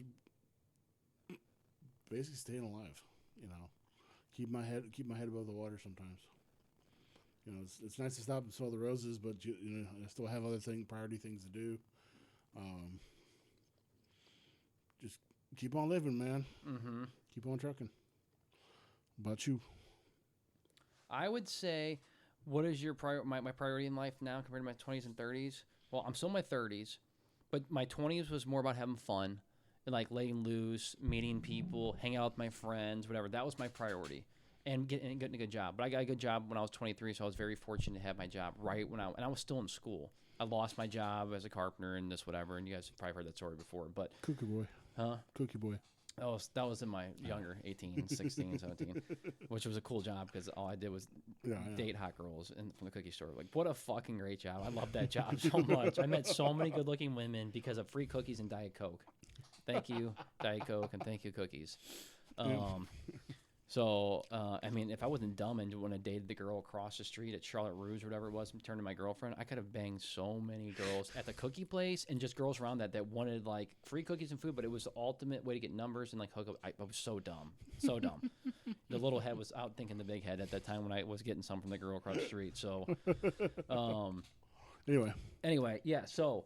What is your priority in life now compared to your 20s, 30s? So, like, in my 30s, obviously, I have children now. So, my priority is my family. That is my priority. It's not about having friends and going to make friends. You know, I've brought up friends so many times. I used to have so many friends. It took me a long time to make peace with it. You helped me, other people. Then I lost one of my best friends or whatever, which even made it worse. But it kind of grounded me and made me, like, think about it even more that friends are important, but they're not as important as your family, right? And like your family's always gonna be. I'm not saying friends aren't family. I'm just saying to me, my family is more important. So like you and my kids or whatever else. Like I want to stay close with them and do whatever is with them. Like all I care about every day is like going to work, providing for my family. That's what's changed in my 20s and 30s. And I don't really care about going on vacations unless it's with them. I don't care about going to parties. I don't care about spending money on dumb shit. I like just being in my own world, my own bubble. Like, I'm just happy and content doing that. And that's what makes me happy. Don't know why. Maybe it's very... It's your thing. It's my thing. It's just easy. You know, family is what's important to me. And my mom and dad and people like that. Like, staying in touch with them, talking to them every day, giving them shit, making fun of my sister. Like, the same stuff I've always done, teasing her. Like, I like doing that stuff. That's who I am, and that's how I've always been. I like to do that to everybody, Obviously, me and you kind of poke the bear at each other, but it's more just for us to laugh, right? Than actually to be an asshole to each other, right? But so like, what else? It's changing priority. I would just say, my health has been more important, like because I want to live. I want to live longer. I don't want to die at a young age, and feel like I missed out on things with my family. But also feel like I'm just starting my life. I'm only in my 30s. 30s is still young. 40s is still young. Even though they consider 35 or 36 now, consider your halfway point through life. I think that's bullshit. I think that's considered if you take care of yourself. I think people live longer now than they ever used to, right? Shit, people used to have kids at like 15 and 16 because they would die in their 20s from fucking the flu or a fever. Right. So, men now live to like they're 76 and women live like till they're 80. I think that's going to even be longer by the time we're older. I think I'll live. Yeah. I think I'm going to live till like I'm 85, 90. I don't know why. I just feel like that's what my time's going to come. I don't know if that's going to be true or not. That's what I just think. I think it's a mindset too. So that's what priorities change. And another part of this question is what is your priority in life now compared to your 20s and 30s, and what have you learned? Like something like what's some things that you've learned that if set between 20, 30, and now into your 40s them? I learned what's more important than other things. Yeah. My priorities has been completely changed. Mm-hmm. I have more responsibility to do things around the house or keep myself up and running and stuff like that instead of falling on my ass. Mm-hmm. But yeah, my priorities and responsibilities have taught me a lot. Mm-hmm. And I wouldn't change a thing. You know, there are a lot of people ask that, you know, if you can go back to high school, would you redo something or anything like that? That far, if I went back that far, I might change a few things. But then once I got older, I wouldn't change anything. I'm happy where I'm at. I'm content. You know, if I know this is morbid for me to say, and it might upset you a little bit, but if I died tomorrow, I'd still die happy because I'm glad I'm at where I'm at. Money doesn't buy everything. You know, we don't have to have the best house in St. Charles with 5 acres of land and goats and stuff like that I want. You know, I'm content with the 4-bedroom that we have here in North County. Yeah, you start realizing when you don't have anything, and then you get a little something that it makes you really happy, and you become more appreciative of things, right? Right. Like my last house I was in, if we didn't have kids, I could have lived there the rest of my life. It fit us. It wasn't a huge house. It wasn't a small house. I mean, it was a smaller house, but it's like I didn't need a big house. I don't need all this extra shit. Like the house was providing for what I needed. Yeah, it's nice having more room for more storage and more things, whatever. There's always like caveats of things you want, but in reality, I was content where I was. You know, I lived there for 7 years, and I was like, I could live here for another 10, 15 years. I wouldn't care. But we outgrew it, and we got in our house. It's like, now this is my forever home. My wife doesn't think that. She's like, we're going to move one day. I was like, I'll divorce you because I'm never moving again. I don't want to ever go through that shit again. Go through my room. Well, I don't want to go through my room. I love my room. I don't want to start over and have to repaint and do all that stuff. Right. And, man, unless I come across some like awesome money and someone else can do it. Yeah. Okay. Somebody do it for you. Yeah. Yes. But then I would be so anal. It's like I would have to end up doing it anyway because I'll make them the way I want it done. So like that's changed for sure. But like, you know, what have I learned? I've learned the same thing. You learn what's important in life and what's not important, you know? And sure, at times you kind of forget that. Like there are certain times everybody does. I mean, I don't think there's any person that's fucking dialed in at all times with that kind of stuff. But you start realizing more in life what's important and what's not important to you, to your spouse, to other people, you know, just in general, whatever, you know, just to sum it up, it's just what's important. You said it best. So that's something different. I don't know if there's... like life lessons or wisdom. I think we've talked about it before, but that I wouldn't give out to people. But if I could say anything, is you know, find out what's important to you, and that's all that matters. You know, fuck what everybody else thinks or says or whatever. Exactly. And then that's it. You know. Exactly. My mantra has always been fuck them. Fuck them. Yeah. What if they're dead? Seriously, just fuck them. Fuck them when they're dead too. Yeah. Okay. Don't let them stop you. Don't let them deter you from doing your dreams or doing things you want to do. If you want to fucking do it, then do it. Okay. Now this is just a random question. Oh boy. This is one of my. I hate it when you scratch your chin like the evil Mr. Burns. I used to do this to Mr. Burns. Excellent. Yes. So now this is one for me because I think we're more spring and fall people and whatever, and more winter people. But this is just me. I'd say I'm a mix. I'm a hybrid of introvert and outgoing now at my age. I'm still always introverted at heart, but I'm a more outgoing person as I've gotten older and doing stuff. Do you like summer as an introvert or an extrovert person, and if you do, which one are you? And if you don't, do you like it or do you hate it? I guess is pretty much. Well, do you like summer as introvert or extrovert, or do you hate it and reasons why? I like it because it's not cold, so I can go outside. You know, being a extrovert. Is that the social? Extrovert is more outgoing. You're outgoing. Okay. Introverted, you're more inside, homebody. I was gonna say it's like really close, like 49% of being an extrovert, introvert. Because I like the weather. I like having the sun on me sometimes, seeing the sunshine, the flowers, and shit like that. But other times, it's just like. If it's too fucking hot, everybody and their mother's cranky and they're all bitchy and stuff like that. And it makes me mad. It makes me want to stay inside. Mm-hmm. You know, it's just for some reason, you know, living in North County that North. more... Yeah, say it right, North. North County, sorry. Forgot there's an F in there. More people tend to not drive very well during the summertime than they do in the wintertime. Oh, yeah. I figured it was because of the snow, or I thought it would be around because of the snow and what have you. No, they just fucking... No. It's just something in the air where people don't know how to drive. That's right. They don't know how to drive. I would say I like summer for a month. I like it for 1 month. That's it. I'll tell you, and the same reason why you are, because when it's hot outside, I'm cranky, I'm crabby, I like it in the sun. I like being outside when it's summer because I like seeing my yard nice. I like seeing like other people doing activities and shit and doing stuff outside. But I hate dealing with the heat. I hate dealing with the humidity. I feel like I can't breathe when I'm outside. I get a headache from it when it's up and down, going from inside with air conditioning and outside, whatever. And I hate sweating that much, just walking outside. I don't like it. I just don't like being hit with that much stuff. Now, some people really enjoy it. I think most of the people are full of shit. Well, I don't depends on where it's at, too, though, because Missouri heat compared to some other places is different. Right. I'm talking about people who live in Missouri that say they enjoy it. Okay. My wife. And... because she's like, well, I like it because I'm next to a pool. I don't know how many times I've said it, but it's like, even being next to a pool, it's miserable. It's not that enjoyable being next to a pool. And even when you're in the pool, it's like, it's good for a little while. And then you're like, okay, I want to get the fuck out of here because how hot the sun is and how everything is. Right. And that's why I hate it because, one, I don't tan. I'm super white. So, like, that doesn't help either. Being pale and being, yeah, exactly. That doesn't help. But the point of it is, like, I like summer for what it stands for and what, like, I want to do in summer. And, like, it does get darker later. So, like, you get more, you feel better being outside. But the majority of it, I hate for those reasons why I just told you. And I will give you, am I more introverted or extroverted?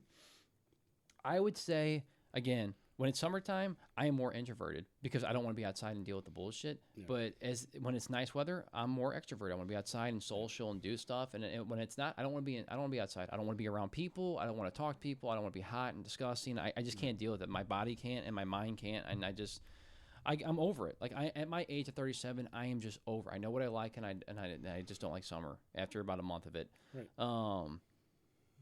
And my point was to you, it's like what you said earlier. It's like people are more crabby. Like the weather that we're talking about having today, where it's 70, 75, no humidity, cool breeze.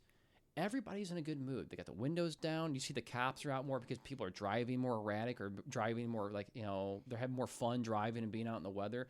People are just in a better mood. You're right. The weather does really set the temperature and the mood for the day when people go out. And I've always believed that. So, like, as soon as I come outside today, I walk outside, I'm just in a better mood. I feel better. Even if I woke up and I felt like shit because I didn't get sleep last night, because of the weather, I would feel better. It would just make my day, starting the day, a lot better.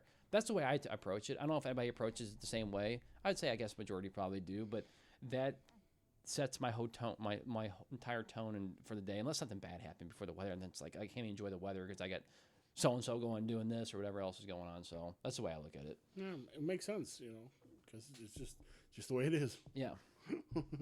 So I think that's what it is. I mean, if I had to pick one, I would pick fall all year round. I could do it all year round, and then we could do Halloween every month. And fuck yeah. I'm joking.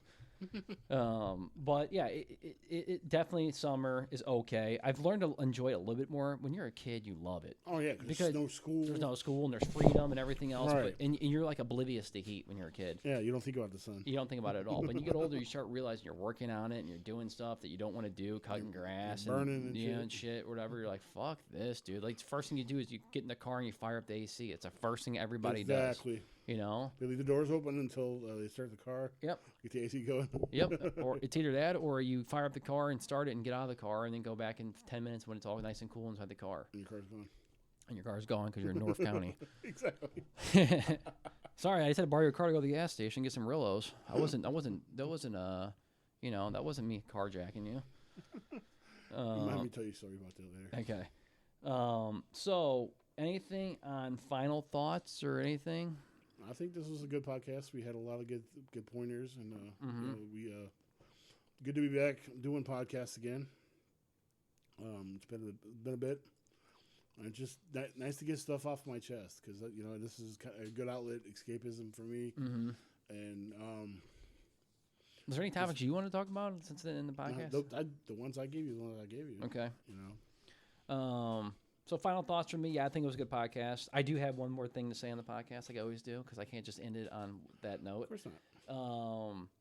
This is kind of like a final thought thing. We can kind of elaborate on it, but I saw this quote from some guy, and I thought it was pretty good. It wasn't like really a quote. I was just quoting and summarize what he said. So he said, and this kind of goes along with our podcast theme, is being an adult means accepting that sometimes you will spend all day doing things for everyone else, and the reward is just going to bed. And I was like, you know what? Or going to bed happy, he said. And now being an obviously adult and being a dad, I can be like, whoa, that really hit me, because that's exactly what I feel like sometimes. Like, you wake up and you want to do all these things, but you have to accept sometimes, like, you're going to do things for everybody else today, and your reward is go to bed happy that you did everything for else. And it's like, you know what? Like you said before, I like to help people and do stuff. I'm fine with that sometimes. Not every day. I don't know if I can do it every day. Trust me. I'm like, I can't do this every goddamn day. Me time, yeah.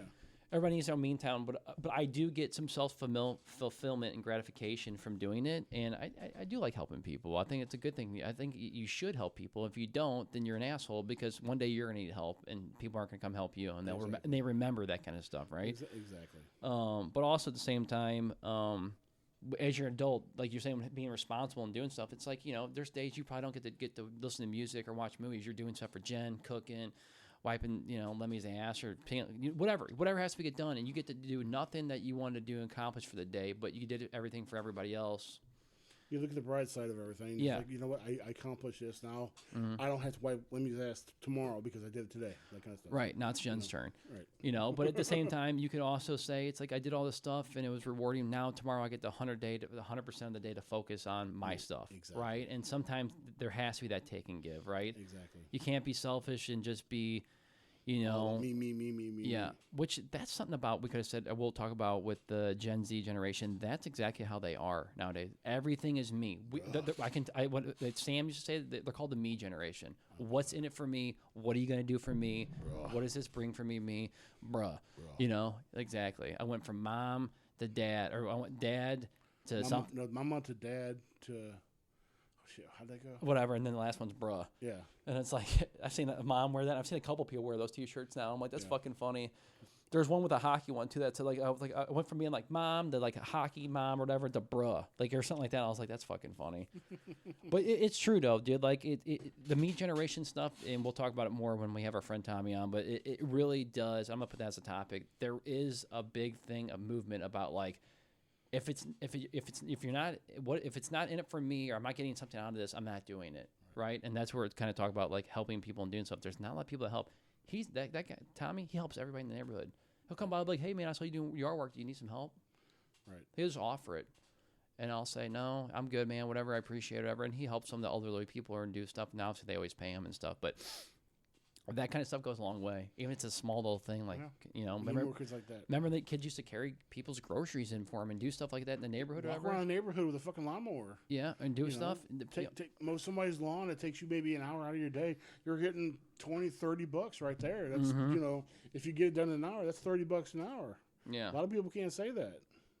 Well, to me, it goes on one, how you're raised, to, you know, it's just common decency. Common decency. If you have good morals, maybe good values, whatever. They believe in the thing where if you help me, I'll help you. You scratch my back, I'll scratch your back. Mm-hmm.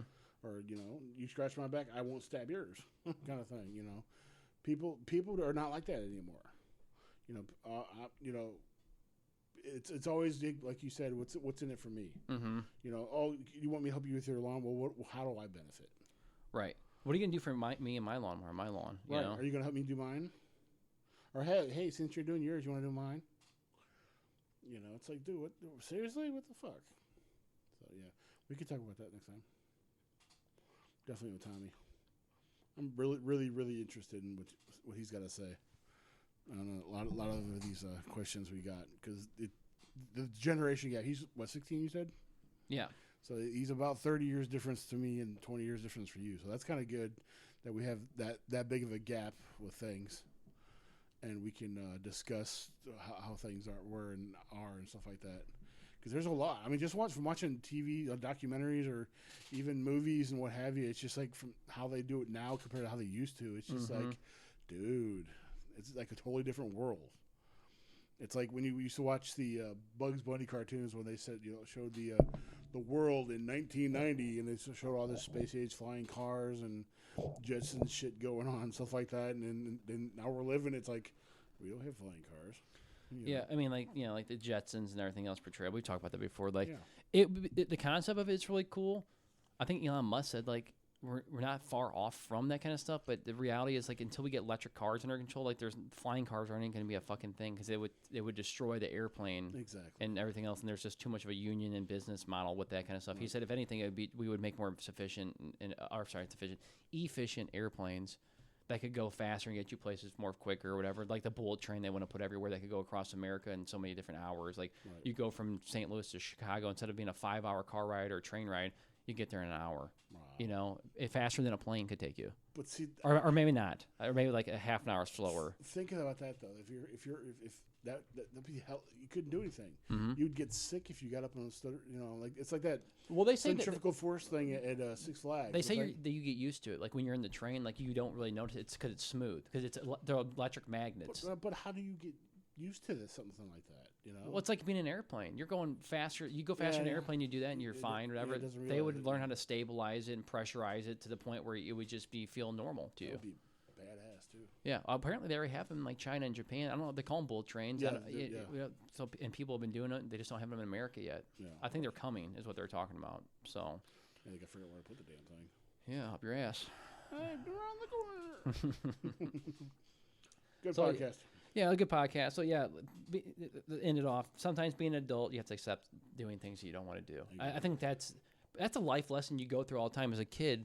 Before I wrap this up, is you do notice, like, as you get up, your parents kind of train you to realize, like, you have to go to church or you have to go to grandma and grandpa's. You have to go do this thing you don't want to do, and that's just part of life. You have to do things that you don't want to do to get to the point of doing things you want to do. And that's I do shit all the time with my wife that I don't want to fucking do. And I'm 37 years old and I can't get out of it. So if you think you're gonna get out of it when you're 15 or 13 when you have to go do stuff and you're adult to make the decisions, unless you're just one of those assholes that never go out and do anything else and you tell everybody to fuck off, you might get away with it. But for most people, everybody just gives in and does things. I make my wife do things she doesn't want to do and vice versa. It just I think that's you kind of train your kids and people in life to be that way. That's just part of life, I think. Yeah, I agree.